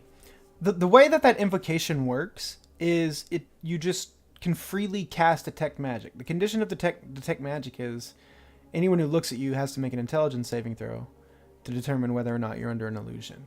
Ayan rolled insanely high. He's also an artificer. He can kind of feel magic. So you can kind of see right through it. He can't see through it, Right. but he just knows that it's there. It's masterfully done, by the way. Oh. I'm gonna drop Mask of Many Faces. I gotta pull up my other character. While you're doing that, go ahead and describe to them what they see now. Okay, so now you see a Warforged. I am 6'3", around 260 pounds. When I was with Mask of Many Faces, I was even bigger than that. So I've shrunk down a little. I'm a Warforged, but I'm not as finely made as Banner might be. I'm more kind of like built for function rather than like looks or anything like that. It's real like makeshift shit. Johnny Five is alive. Functionality, yeah. Like, and I am still dressed with the Mask of Many Faces. I had like Viking garb on, but now I have just like a cloak, a dark green cloak, draped over me with some. My chest plate is, you can tell it's a little more armored than the rest of me. And of course, this bow that you've already seen. Were you doing that because of them? Tracking them? Following them? I made myself look like someone that I did years of investigating and tracked down Ulf's former clan and met someone that looked exactly like that, named Dolph Lundgren, who I took on his appearance. Go back to that. You look like a drunk dwarf made you on a dare. All right, not all Warforged look like Banner Hephaestus. You will see. You do see though. There is a very distinct difference in the make between Banner and this other Warforged. I've seen. He looks more clockwork. Like it's very mechanical, to where Banner looks like a Lamborghini, kind of thing. Like iRobot almost.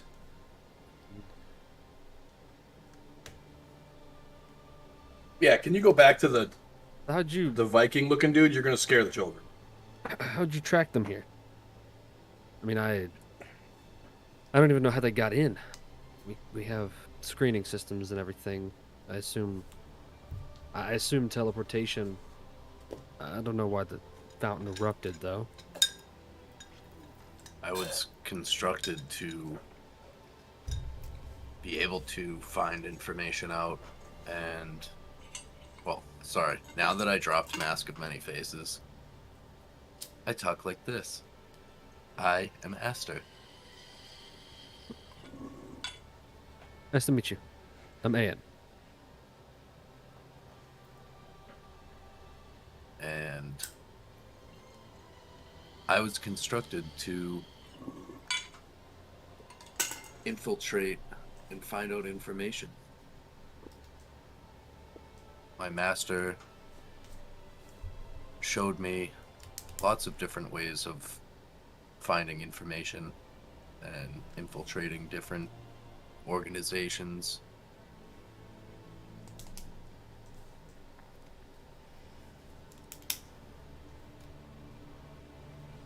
Okay. I used those skills to track Ulf down because he killed my master.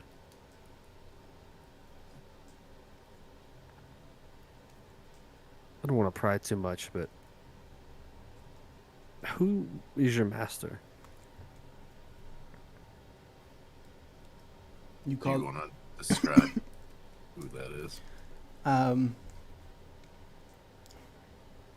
He tells you that his master went by the. One second, sorry.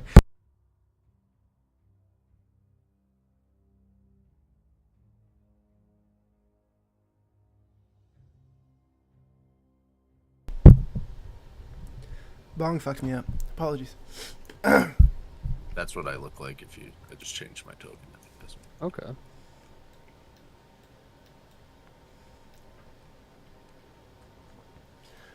He tells you that his master went to those who were actually who intimate and knew her of Lady Tsunade.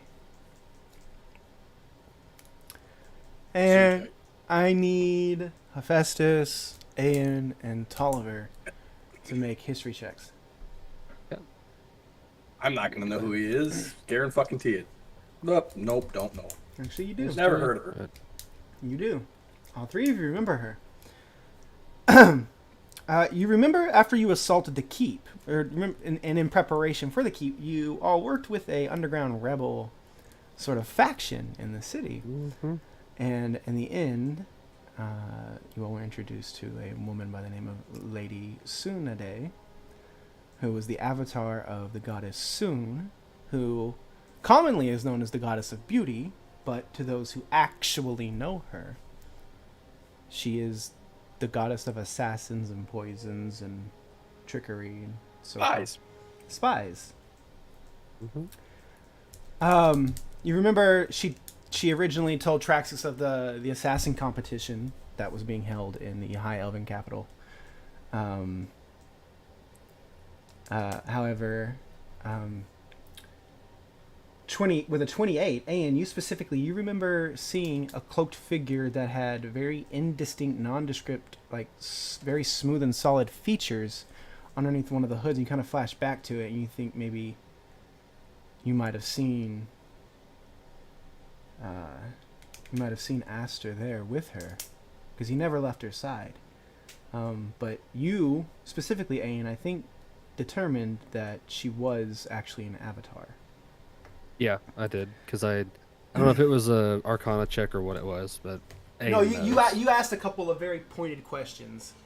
Oh yeah, that's also right. Yeah, Yeah. fucking So- direct with it. Yeah. Yeah, so now this man is telling you that Ulf killed another avatar. So now you know of two avatars that Ulf and his new cohorts have murdered. So not only are you the pupil of an avatar, you're telling me that another one has fallen. I think he wanted this bow. Why don't you come and have dinner with us? Or at least stay the night. We can talk and relax over something that isn't this referencing around and the water and dead or almost dead people. We can get this wrapped up. Take care of our daily duties. You could join us on those if you'd like as well. I'm sure we'll do a couple different things. I'd also like to, tell you thank you for your assistance. It was an unexpected battle, specifically today.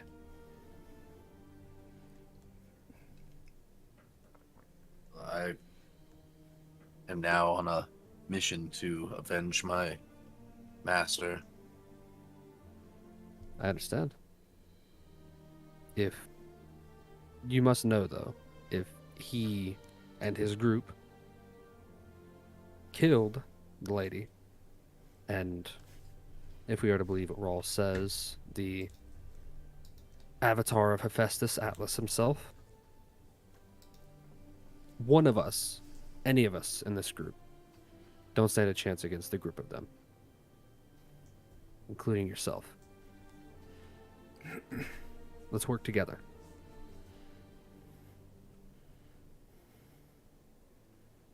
I will gladly help. If you will help me destroy this creature that took my master away from me.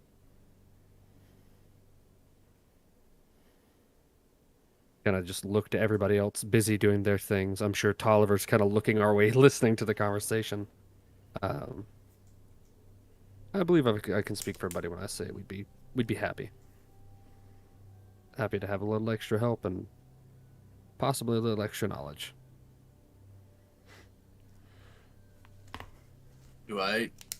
So is there like people around still, like being bandaged up and stuff? Yeah.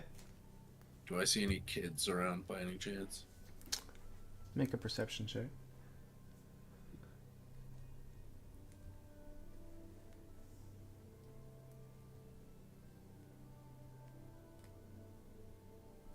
Yeah, there are a few here and there. Those who are conscious are kind of quietly crying to themselves.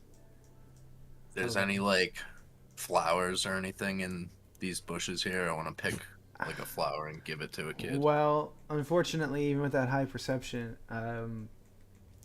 everything here was sort of wiped out by the water and ice. Every kind of life. It was like frozen over. Like you're seeing like the bushes are kind of thawing and everything's like dying here. I'll give one of them like some silver pieces or something. You just you give him a little crying kid money. He reaches his hand out and he takes it and he goes, Thank you, sir. See, I told you, you're scaring the kids. Go back to being the Celtic dude. All right, so Do they seem frightened of me? No, they don't seem frightened. He's just fucking confused. I'm just being an asshole. That's all. Air Tolliver, Yeah. are you going to explain to your creepy cousin, or are we just going to blow past that part? Yeah, it's a little weird. I guess neither of you were in Sovereign Guard. You wouldn't know. Oh, was that the one we were supposed to go find and we said, fuck off, we're leaving? Yeah, I was there. I just didn't. We fought minions of Raw in the keep and liberated most of it, I guess.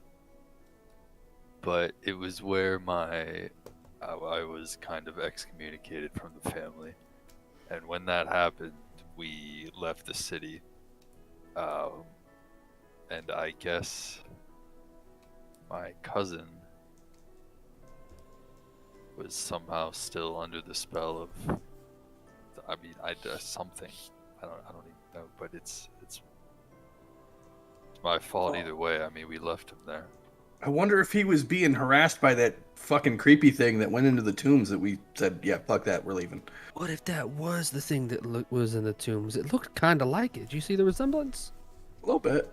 Tall and scary. It's kind of a resemblance to me, but Well, shit, if I'm glad we left it, didn't go after it then. That thing would have fucked us up. yeah. Quite a bit stronger now.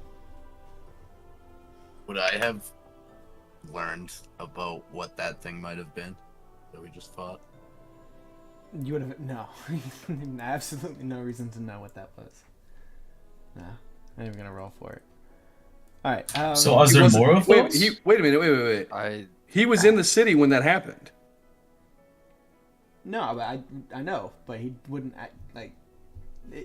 None of you all know what that thing was. Like some of you have an idea or whatever, right? Yeah, some of you have an idea of what it was. Like you might be like, you might have like a correlation here, but like, none of you all know what that thing is.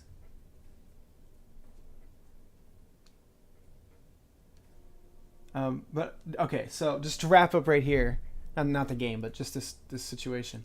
Does anybody want to do anything here in the market square? If not, where would you all like to go next? Well, what do I know about Everfrost? That's what you said that shit was, right? Okay, hold on. I have to use the bathroom. So let's take a real quick bathroom break. I have to say. Okay. Margarita. What do you want to do? Never mind. Yeah. Well, I thought you all were gonna say no, but then you started asking questions. Well, fuck. Just trying to be thorough. Go to the right bathroom. back. I'll be right back.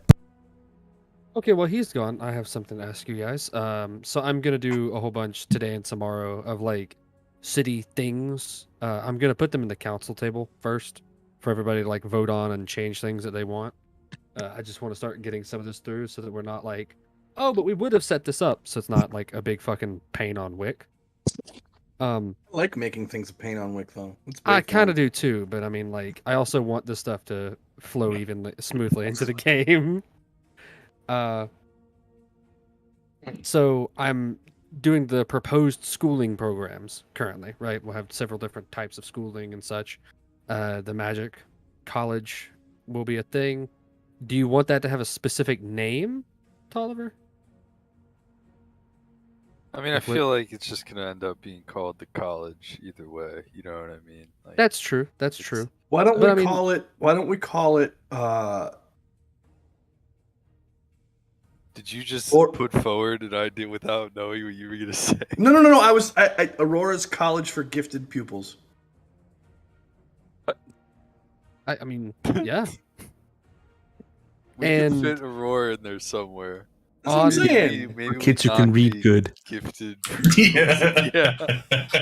Well, hold on. Okay, do y'all College for remember? ants. Do y'all hang on? Do y'all remember the movie Matilda? Yes. Yeah. That Yeah. was the school she went to.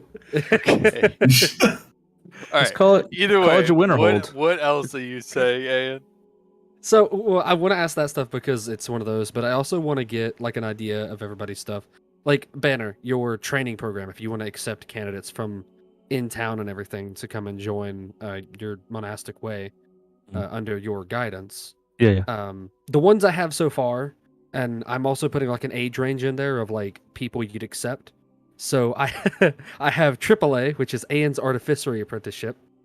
We do roadside I like that. assistance. That's what I was getting ready to say. Yeah. We also We teach do him how to what? change. We also change him how to do tires, We do roadside assistance. It's Oh, AAA. Jesus. wagon batteries. Yeah. So that's we accept anywhere from it accepts anywhere from kids to adults. If you're a kid, you're just an apprentice for longer before you really do things. I know Hephaestus is going to want a program like that, so I have Hephaestus' smithing apprenticeship. Don't know if you want to name it something fun. If you just want to leave it at that. And I put kid to adult there as well because you're not you'd probably put infants to work in the forge. He would, but I don't know that. So Look, That's you get a 5 of them. policy we're gonna have to discuss. They have to be able to crawl. You get 5 of them. You tie them together. You put a rope at the end of one, and you make them pull shit along the floor. It's easy. see, there you go. Super You easy. put an It's infant to called work. 5 child power, and we're good. That's how we teach our damn joy. it. Along with proposing child labor laws later. Child is- power. Holy shit. Along with proposed labor laws that will come with this. That's Those are kids out to the This adult. place is a dump already. I'm out of here. Labor laws. Um, There ain't no unions in fucking Ellengrad, man. What are you talking about? And then for those interested in becoming a more merchant or financial position, we have M&E's Trading School, named after Mort and Evram. Oh, M&E, not M&E, yes. I thought you said M&E. Like, never It's mind. a C, Like it was C a and word, M&E. yeah. Yeah, that's what I thought you said. It was a word, not 3. Yeah. No, M and E. Yeah. Gotcha. So that yeah. The so- Hephaestus school of cranky dwarves will have to get a name change. okay. Gonna just have to let me come know- up with something. Just let me know what you want it to be. Who's funding this apprenticeship? Do Is I that have where to all your fund kids are this going to go shit? to school? Well, they don't really. It's not really I don't have any funded. kids. The Forge is large. Well, I think you've been outvoted on that one, but still. They don't really have to be funded as much as the Forge has. It's large enough to convert some of the room into barracks, especially above ground, right? No. I need room to work on things, and You do. No. Wait, We have an what- entire what- forge. You also need workers. in It'll be order upstairs. to. Okay, All well right, that's the thing. all right, Yeah, all right. upstairs. Let's we'll talk logistics a little bit later. Let's go ahead. Everybody here? Yeah. Yeah. All right. Yeah. Let's continue. So where? All right. So, what's your name? Franz. You want to know about Everfrost? Make either a history or religion check. Oh, I suck at both. Yeah, it's the same either way. Hey, nothing. Okay. Oh, Yeah, I mean, honestly, okay. I don't even know your own name. So here's what you do know. Your magic first manifested in your ability to conjure and form ice. However, the ice was different. When you couldn't control your magic, it sort of manifested itself as these horrible icicles that you could summon from that would like shoot up out of the ground when you got angry around you. You would also like coat yourself in this like fine sheet of ice that would protect you, with like shards and spikes of ice that would come around that would like come out of you, like donning you in this like long spiky mantle of ice that was harder than steel. Blades would break against it. One of the first instance where you melted down in your hometown, they tried to subdue you, and you ended up killing like the town blacksmith and a bunch of other people because they simply just couldn't get to you, and the ice was all over the place. Eventually, just through sheer determination, force of will, and necessity, you managed to conquer the power, and you began shaping that innate chaotic ice magic into other forms, leading to what you are as a sorcerer now. Other than that, you have no idea where it comes from or what it might be, other than just insanely cold, insanely hard ice that grows. And that's the thing. It spreads from some origin point wherever it's around. You do at least know that. Does it melt away with magic fire? Small patches of it do. However, when it's in a larger concentration, it won't melt. Is there still ice here? It's begun melting away. There's still ice. Oh, okay. But now here's the thing. Every surface is like half melted ice. It's incredibly slippery around here in the marketplace. I'm gonna take out what I'm holding, but I'm gonna raise up Rune and I'm gonna ask, what did Rawl mean when he said we aren't using the shards for their intended purpose? You just get this feeling back, and said like this. You said you actually brought her out, right? Like put her like all the way to life. Yeah. Okay. She comes out like the blade wings unfurl, and she sort of dances around you. She says, well, I don't know. I haven't had any problem with what you've been doing with me. It seems like we beat Malith. We stopped her from doing her thing. That felt pretty right. Would my shard react to any of this? So here's the thing. Your shard's a bit more raw than everybody else's. It just recently awakened. Right. But this is also the first time it's seen another shard in So now that it's while. around all the other shards for right now. It's sort of sending you these feelings of slight anxiety and confusion, but it also sends you these very, very warm feelings of resolve and confidence. As Rune says that, is there any? I mean, besides being able to destroy pieces of the Bastion, their influence, is there any reason that you and other shards were made that you know of? Well, I remember a long time ago that Aurora once said we were keys. or we could be keys, or that we were a key to something. It's just been a really, really, really long time. I'm sorry. But I do distinctly remember that we were key to something. Key.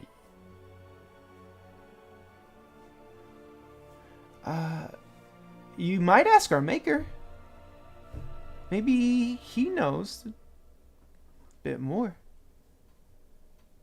Your maker? The Archfey. The Archfey of the Effervescent Woods? Where our vessels come from? Do I hear this conversation? Yeah, you're standing right next to him. Yes, that sounds terrible. Illisan, my master.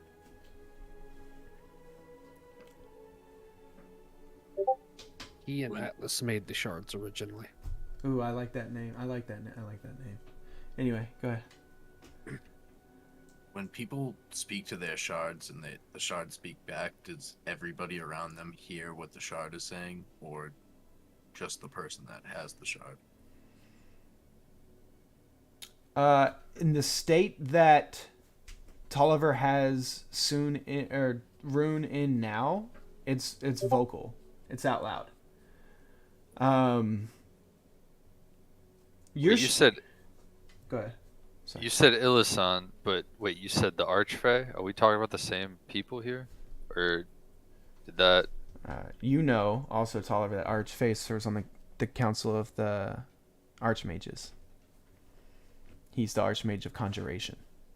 Right, so that's not Illisan. It is Illisan. Okay, it is Illisan. Sorry, I was confused.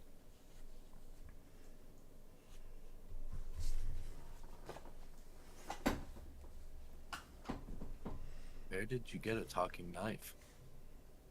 Does your bow not? Did your master make that for you? I don't have a master. Technically mine did, but it wasn't for anybody. Wait, does your bow not talk? My master also made your bow if you received it from the lady. My bow hasn't spoken to me. Have you tried talking to it? I've never tried talking to a bow before.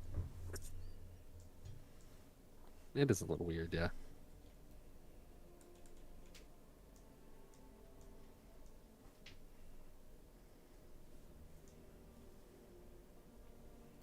Maybe you should try.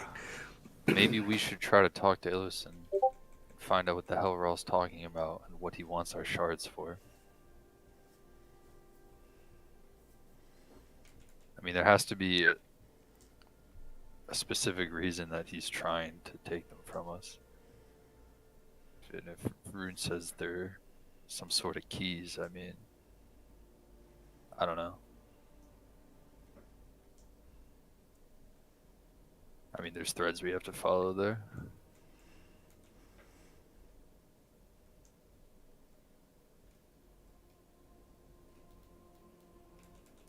Can you get in contact with Illisan? Hey? Can I? So here's the thing. Here's the thing. You can try, but the nature of Illisan. Yes, he's an archmage, and he attends the council meetings when they're called, but he is also an archfey. And he's that more than anything, deep down to the bone.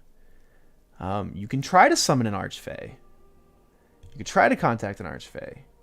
There's certain things you need to do to go about doing that. There's a ritual involved. And I will leave this up to either I can come up with the ritual or you can come up with the ritual. And I don't care. I would prefer if you came up with the ritual. You can attempt to contact him, but just by his nature, he's off fucking in some different realm that you have no fucking idea about. He's researching something, finding something, building something. He's always doing. And he also has an entire domain of the Feywild to watch over as well. and which is the effervescent grove. Yeah. He.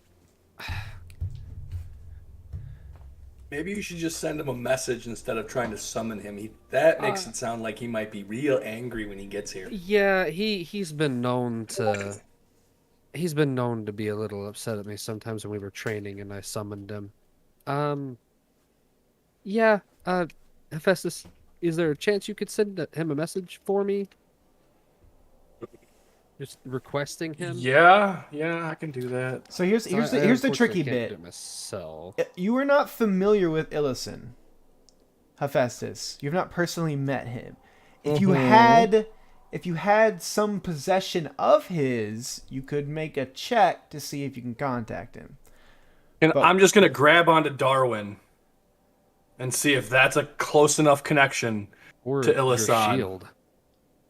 Any of Well, I those. don't know that because Atlas made the shield. Well, Atlas helped. Atlas and Illison made all of the shards, excluding Okay. the new ones. Can I ask my shard if he remembers Illison? When you do so, you get a.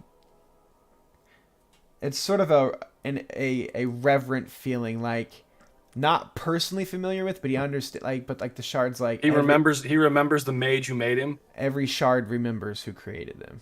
Yeah. Could I channel the message through my shard? What would you like to say? I also have notes that he took and I took when we first designed the sky bullet, Okay. or the thing that failed to go into the sky and reach the moon. Hang on, I gotta remember how many words I can say with this. I think it's stupid- 25. Either 25 or 15.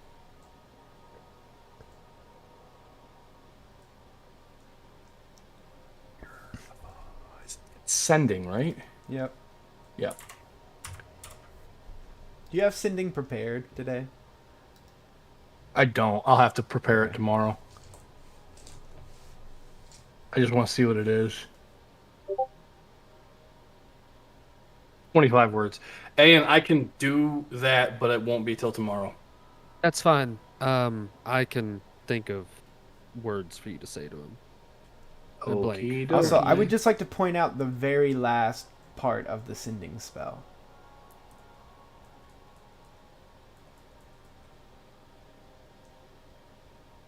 Yeah, it's just a 5% chance that it doesn't arrive. Well, you know how this campaign goes, my man. As long as I roll anything over a 5. it's 1% ain't safe. Like I understand. like- I understand. Yeah. I'm gonna drop that. I'll pick that up just so it's ready for tomorrow. All right, what would you guys like to do now? Oh, well, while these guys are just talking about, speaking to Illicent and all that, I'm just gonna kind of turn and hold up my bow and say, "Hello, I am Esther." And then just kind of shake it. As if it doesn't talk back to me. Make a persuasion check with disadvantage. Oh, that's good. Persuasion? Yeah. That's a cool fucking name, Franz. Okay.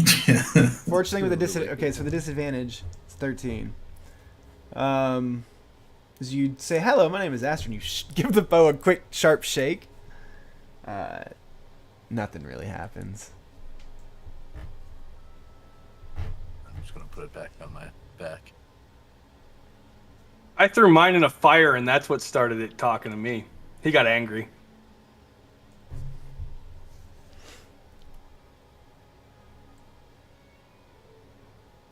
So, Actually, instead of putting it on my back, I'm just gonna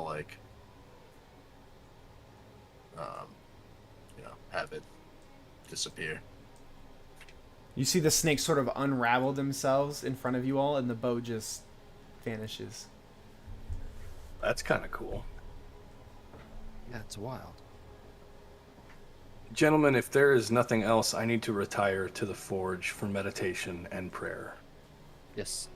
Actually, will you go and we still have things to do today. Will you go with me to see Sojourn about the sickness with the animals?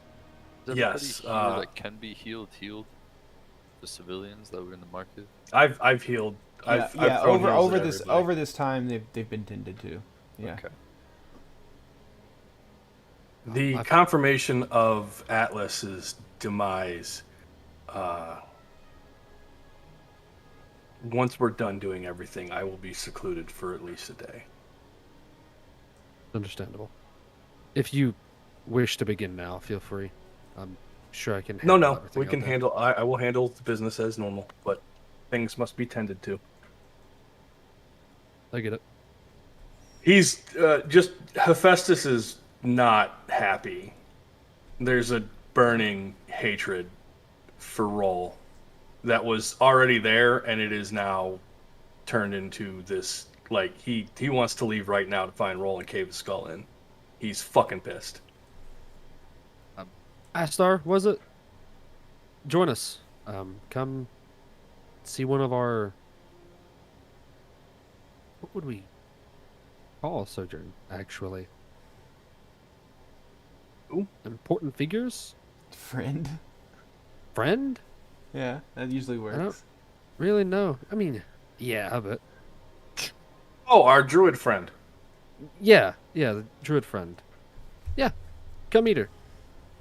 Can he put back on his old face? Because I I mean, it's giving me the creeps. Do Mask of Many Faces to look exactly like Hephaestus, but like obviously way taller.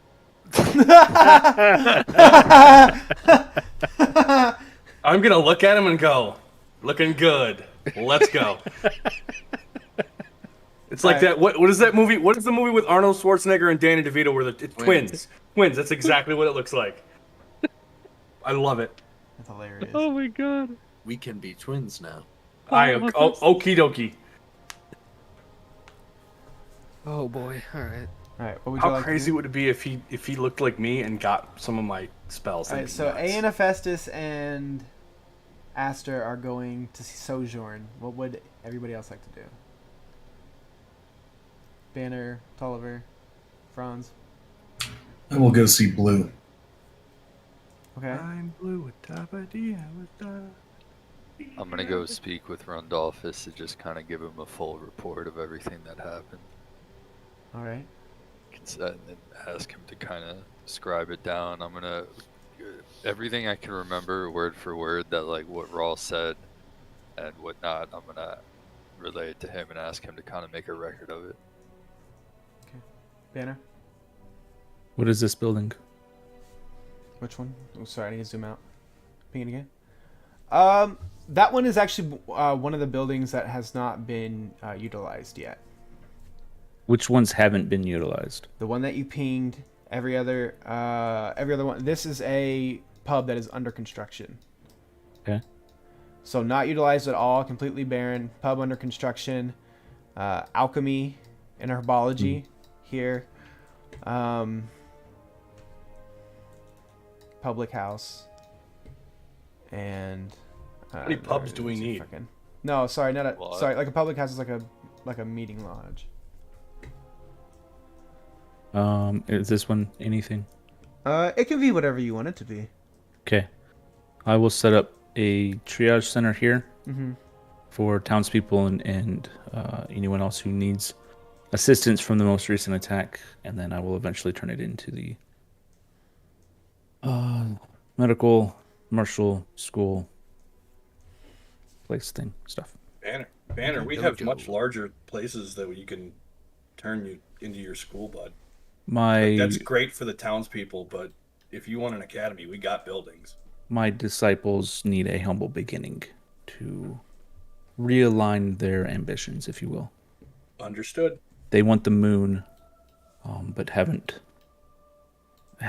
taken their first step yet. Will you be staying on site, or will you be returning to your normal quarters in the keep?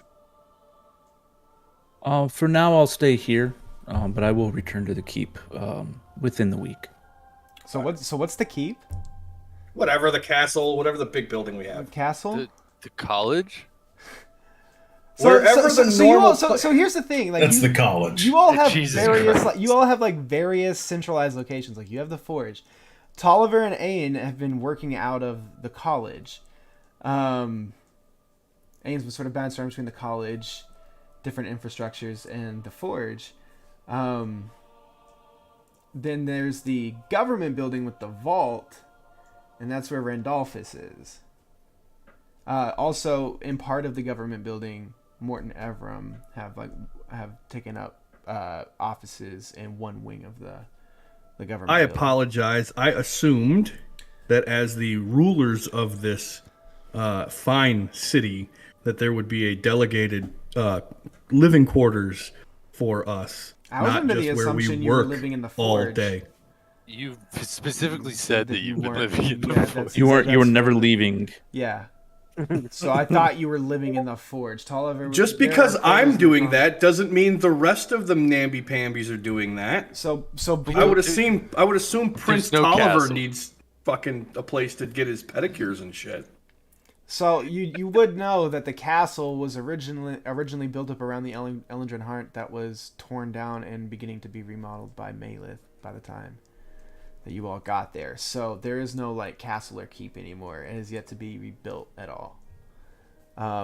But so like the centralized location that you all have been working out of, I've mentioned before, where you all meet is in the It's the government building. is the government the government Okay. complex. I'm sorry. I did not mean to make us go off. No, the I rails. just wanted to make sure. apologize. No, you're good. I just wanted to make sure that okay. Well, for your birthday, Tolliver, I'll have the castle fixed up for you, so you got a place to lay your pretty little blonde locks. I live in it alone.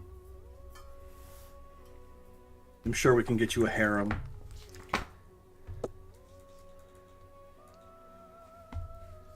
Okay. So as everybody splits off to do various different things, give me 1 second to think. Don't hurt yourself.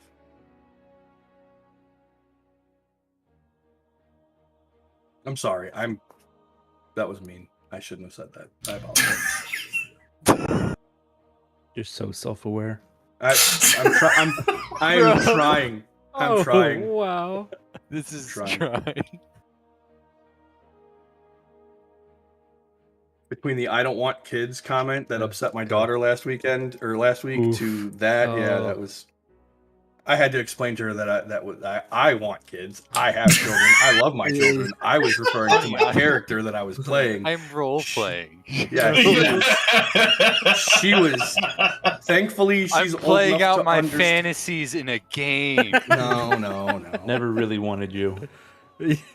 Oh man. I got exactly what I wanted. Sometimes it's unfortunate that I got exactly what I wanted because my son is exactly like me, and I look at him and I go, "It took me 40 years to get like this. You shouldn't be like me. Mm-hmm. You're starting off. Wait, let me tell you a story real quick. So Wait, okay, hold on. We're playing D&D. Yeah, I thought he walked away. Yeah, but I'm also streaming onto my YouTube. You know what I mean? Oh, I'm sorry. Yeah. I thought you walked away. I did, but that's probably. Well, the stream doesn't go anywhere. Go with me. It is probably muted. Let's be real. It's not. I actually have That not is- muted it on purpose. Like, I'm done muting it, so y'all are just gonna have to be cognizant of that at all times. Oh, fuck, I'm in trouble. Because I have proven to myself that I am incompetent. That's fair. That is. No, it is not. That is mean. That's- He's mean- not. That is. He is not incompetent. He is just forgetful, and it is okay. I mean, yeah, that's fine. All right, so I'm gonna But go back to the. It is a fix. I'm gonna go back to the city view. Yeah, the fix just not do it. Yeah. Wait, are you streaming on YouTube? Yeah, because I don't have to like the videos don't go away on YouTube when the stream. He doesn't have to like mute his shit when he hits the bong. Yeah. Here we go. Okay. So, we will start with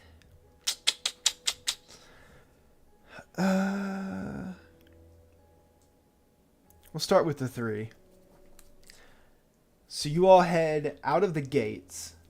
You realize that the ice only reached so far as the front gate. As you make your way out and down the hill and off to the forest where you know Sojourn resides. It's actually a little bit of a walk into the forest. For all intents and purposes, I mean, today's a beautiful day. It's clear, sunny, nice little breeze that rolls off the mountainside. As you make your way into the woods,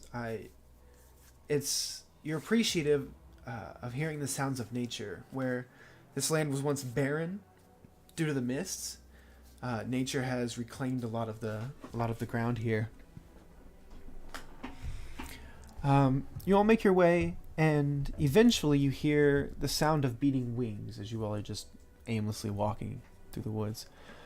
And as you all look around, as a shadow passes over your all's head, you look up and you see a streak of bronze and gold kind of pass over top of you as the figure stops and turns.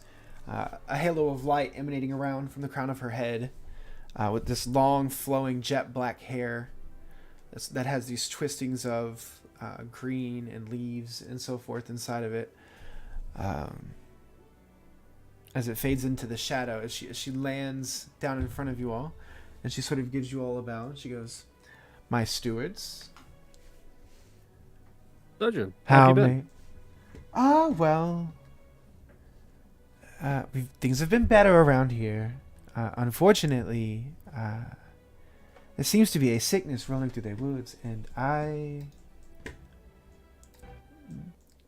am unable to find the source of it.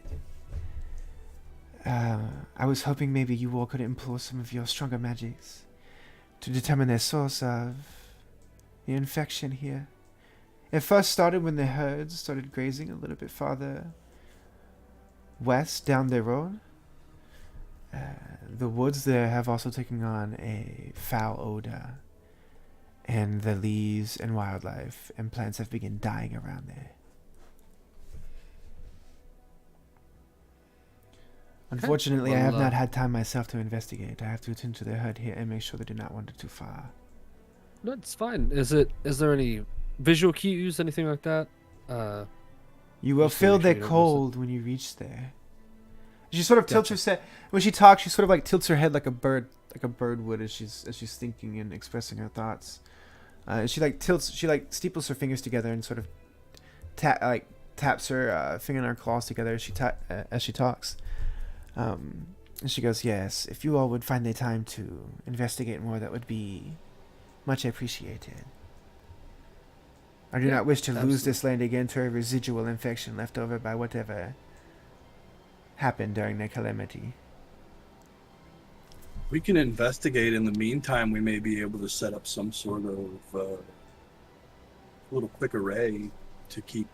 If you keep everything on the inside of it, it'll keep it out. Whatever steps you all decide to take would be much appreciated. Absolutely. Let's go ahead and head down there and see how far it's spread, possibly what it is. Okay. She lets you know it's some hours down the way. Okay. So you all are gonna head off west to check it out.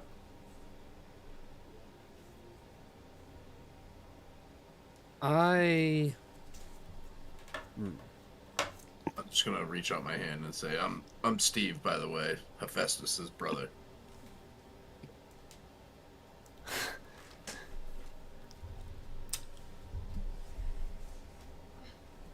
Oh, it is nice to meet you, Steve. Nice to meet you. I don't have one of the network stones, do I? I mean, would Franz have given you one? Well, I made them. That's assumed true. I I mean, would that's just true too. I mean, made if one you- for myself. I don't just see. in I don't see case. why not. I mean, the $500 cost kind of covered like a batch of them. So A batch of them. Okay, yeah. If it covered a batch, I'd definitely grab one. I'll kind of ping to Franz and be like, "Hey, Dan, we are gonna be a couple hours away from town for a little bit. Just investigating this." Yeah, loud and clear. I will let you know if there is any trouble here at the town. Alrighty, we're good to go. We'll start heading that way.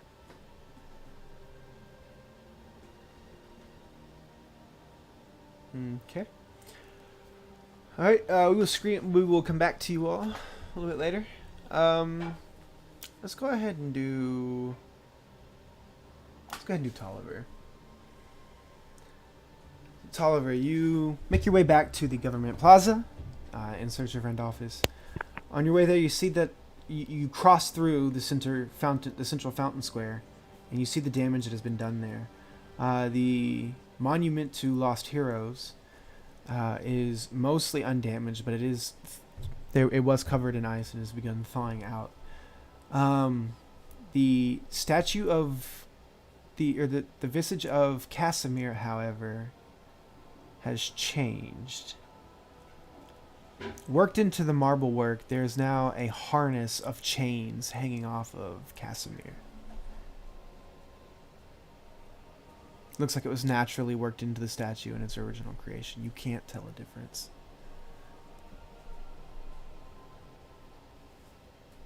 Bastard. As you make your way through the fountain square to this side of the city, you're seeing for the first time where the ice reached over here. It clashed into the government plaza, making its way through, but it doesn't actually quite reach the government building itself on the far side. Over here, the main building of the complex. You do notice, however, that the large stone doors that kind of set into the edifice of the building here, where the large columns are, the large stone doors have been caved in,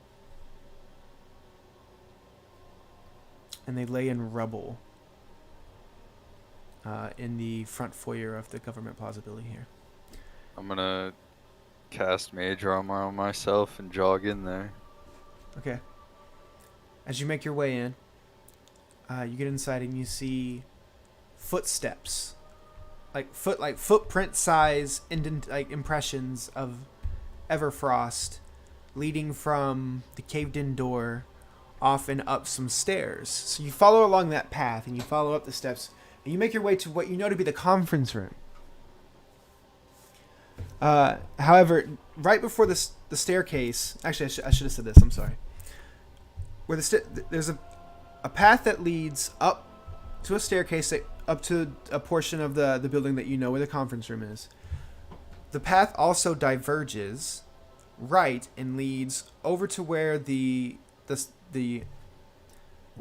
doorway is down to the vault.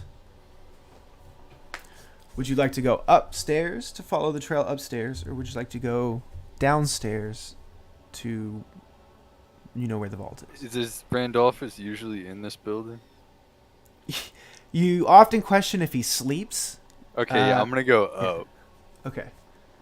All right. As you make your way up, you make your way to his chambers, his office chambers. You know where he mostly resides, and yes, he does sleep in this room, but he has a whole chamber, like a whole chamber room system here. Gotcha. The door to his chambers, as you reach it, is covered all around the door frame in melting, thawing Everfrost. Randolphus? Randolphus' office. Yeah, no, I'm yelling his name. Okay. Oh, you're yelling. Okay. Yeah. In here, your lordship. I'm in here. You hurt? As you make your way in, you start seeing like the entrance into his chambers here has like obvious signs of conflict. There are splashes of Everfrost on the wall, and like his waiting room couch area. The couch has just been split in half, and like one half is covered in ice, and the other half is, but it's been like bisected down the middle. You see now there's also a trail of blood mixed in with the melting ice and water here.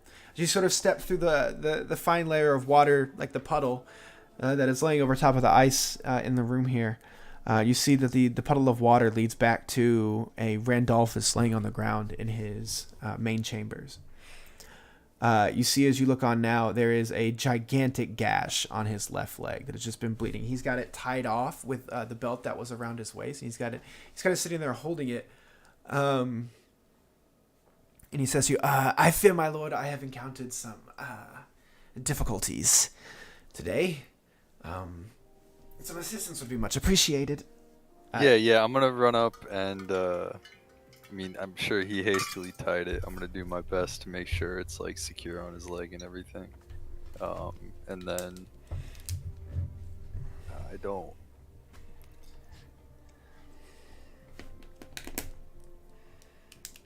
It's very good of you to seek me out. What is the state of the rest of the city? The market square got blown apart by the ice, and there were some casualties and hurt civilians. I guess we drove off the people that did it, though it seemed like they just kind of left without a fight, and we dispatched some kind of necrotic monster that came through the portal. The rest of the city is untouched as far as I know, but let's get you to somebody that could heal this, because I cannot. Before this bleeds any more than it should. Of course, my lord, but first we must check the vault. The man who assaulted me, he was seeking a key. He was asking for directions. Okay, all right. I'm gonna whip out a health potion from my inventory and give it to him, and tell him to stay here in this room while I go and check the vault. Oh no, lord! My lord, I must go with you. It is not safe. All right, just. Plus, I need to see it for myself. All right. I beg of you, my lord. I beg your pardon. I told him you all had the keys. I apologize if I put you or any of the other stewards in any danger. But he was very persuasive. Fine, Brento. Let's go check the vault. As you make your way down, Who, by the way? there's a blue tiefling with a very sharp sword, my lord. He looked oddly like Master Franz, however, not quite as lovely of a disposition, unfortunately. Yeah. He's an old traveling companion. Oh, you know of him, my lord.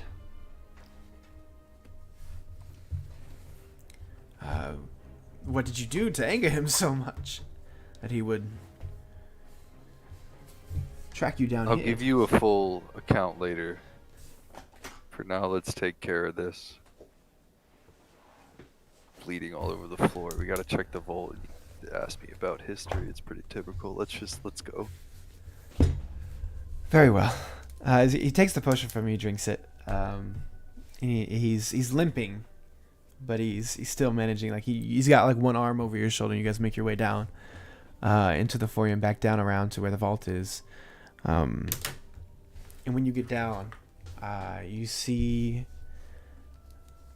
there's ice leading all the way down the steps. You have to be extremely careful. Actually, make me a dexterity saving throw since you're helping Randolphus. Damn. Unfortunately, it's very slippery and very wet here. Randolphus's leg sort of gives out underneath of him momentarily, walking down the steps, and you're unable to support your and his weight in the slippery puddle, and you all slide your way down the steps here. Take a measly 4 points of bludgeoning damage as you come to a rough stop at the bottom. Fucker. You get down to the vault door, and the small sconces of flame on the walls are flickering on and off very, very dully, but it's just enough to give you a little bit of light to look on. As you see, the vault door in itself is mostly intact.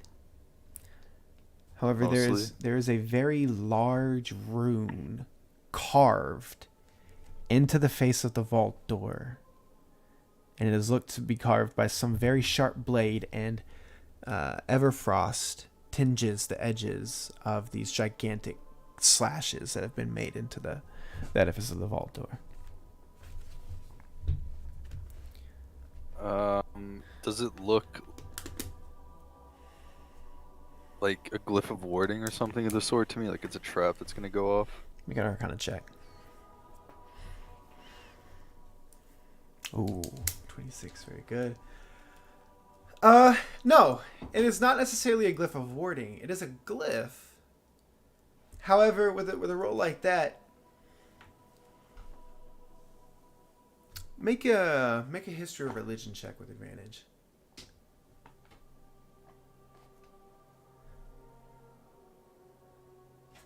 Okay, 24, very good.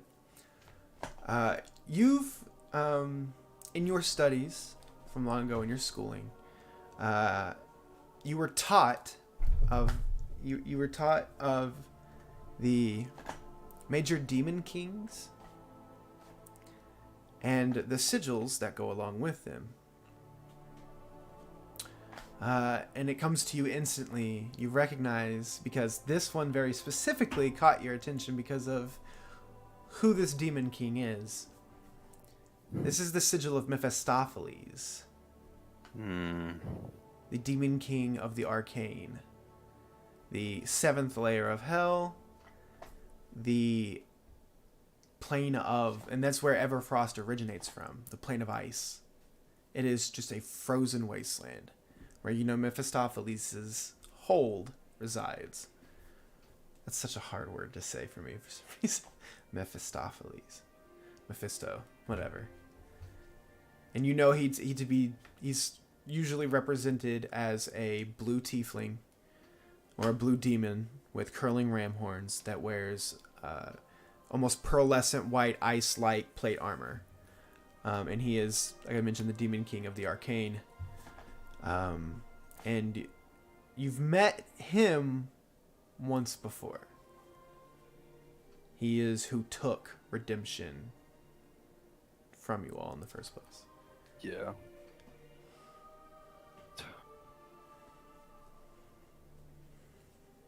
Randolphus, it just feels like it never ends sometimes. Oh my You lord. get gods from other worlds, you get demon lords putting glyphs on the forge. We banished one. There's like 6 more now. If I I'm recall, gonna- it just seems to be the nature of things like this. You reside over a rather special place on the world. Special beings pay special attention to places like this. It's just in the nature of the beast. I've always been a special being. I'm gonna reach out and attempt to dispel magic on the glyph. Roll me a d20 and add your spellcasting modifier. Right, I am going to play it safe. Roll a 14 plus 5, so 21. I did roll 14. 14 plus 5 is 19. That's 19. Holy fucking shit. But 19 is still up to 9th level, so that covers it. Yeah. You actually that's see what I you meant. see the ice that was coating the fringes of the sigils. It physically pops off the wall, and the sigil recedes in on itself and disappears. As a sort of, it's like it's like putting off steam as it melts and condenses on itself. That's that, I guess. I mean, it doesn't seem like they got the door open. Do you think we should check inside too? I don't think they got inside either, but if it would make you feel better, I don't see there'd be no harm. Let's just we'll take a quick peek. Okay. I like to see the gold. As you proffer your steward's keystone to the vault, you write a quick sigil inside in the door, and the grinding, shaking of the vault door sort of circling in on itself and collapsing open.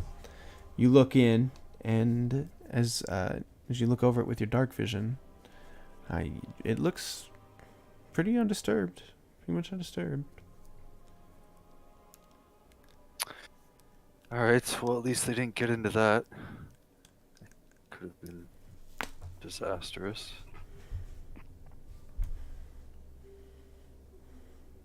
Listen, now that we know the vault is relatively untouched and the whatever they left there is gone, let's get you to somebody that can heal your leg. Yes, my lord. I hear your old friend Master Banner has taken up some disciples and has begun teaching healing and medicine. Mayhaps you could take me there and he could help. Yeah. Yep. That sounds perfect. All right, so you are now taking Randolphus back to the square where you last saw Banner and where he told you he was setting up his triage center. Yes. Yeah, Okay. I'm gonna take him over there. All right, make your way over there. Franz, Yes. you're seeking out Blue. Yes, to begin our training. All right. That missive actually hasn't gone out yet. So are you? Well, I'm just saying that doesn't mean you can't make a house call, right? Because they did ask for you. You know, they did ask for you specifically. So if that's still something you would like to do, you can you could do that. Yeah, I'll go see her. Okay. You do know that that Ilian and Adra, I think that's the name, right? Yeah, Ilian, Adra, and Blue. They live in actually live in one of the chamber rooms in one of the housing complexes of the government plaza, because Adra works in the cafeteria. She actually runs the cafeteria there. And Be back in a minute. so you make your way back to the government building, just to a different portion of it with Tolliver. So I'll say you were walking through the government plaza with him, but you broke off to go check on Blue and recover her. Make a investigation check as you make your way into the housing complex.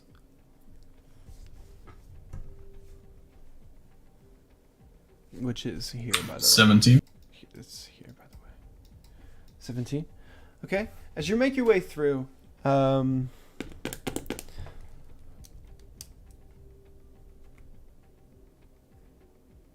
you realize there are traces and signs of the Everfrost inside of this building as well. As you start looking around and you start calling out for Blue, trying to find her, you begin hearing light sobbing. I will go investigate the sobbing. So as you start heading towards the sound, you make your way down. You make your way down a corridor, and you take a left, and you're heading down a hallway. Where there's just doors on either side, just sort of like catty corner from one another. It really just looks like the inside of any kind of basic ass apartment building. As you're making your way down this hallway, and there's no light here, so you're going by your dark vision. You begin hearing a very make a perception check.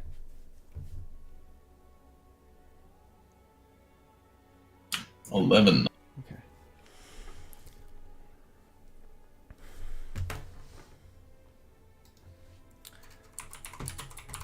Oh, okay.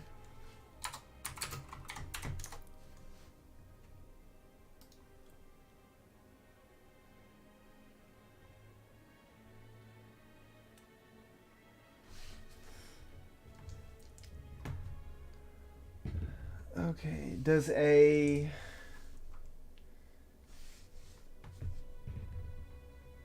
Does a 19 hit you? I will shield. You were taken by surprise, so you don't have a reaction or anything yet. I will take the damage. Okay. You feel this incredibly, it's incredibly cold and then it's incredibly painful, and it's a searing hot pain as you hear this shrieking, shrill sound as these ice claws rip into your back. As you look on, as you're sort of spun around, and you take 22 points of frost damage. As you look on, and you see a giant ice demon standing just right over top of you. It looks a lot like... Let me find it.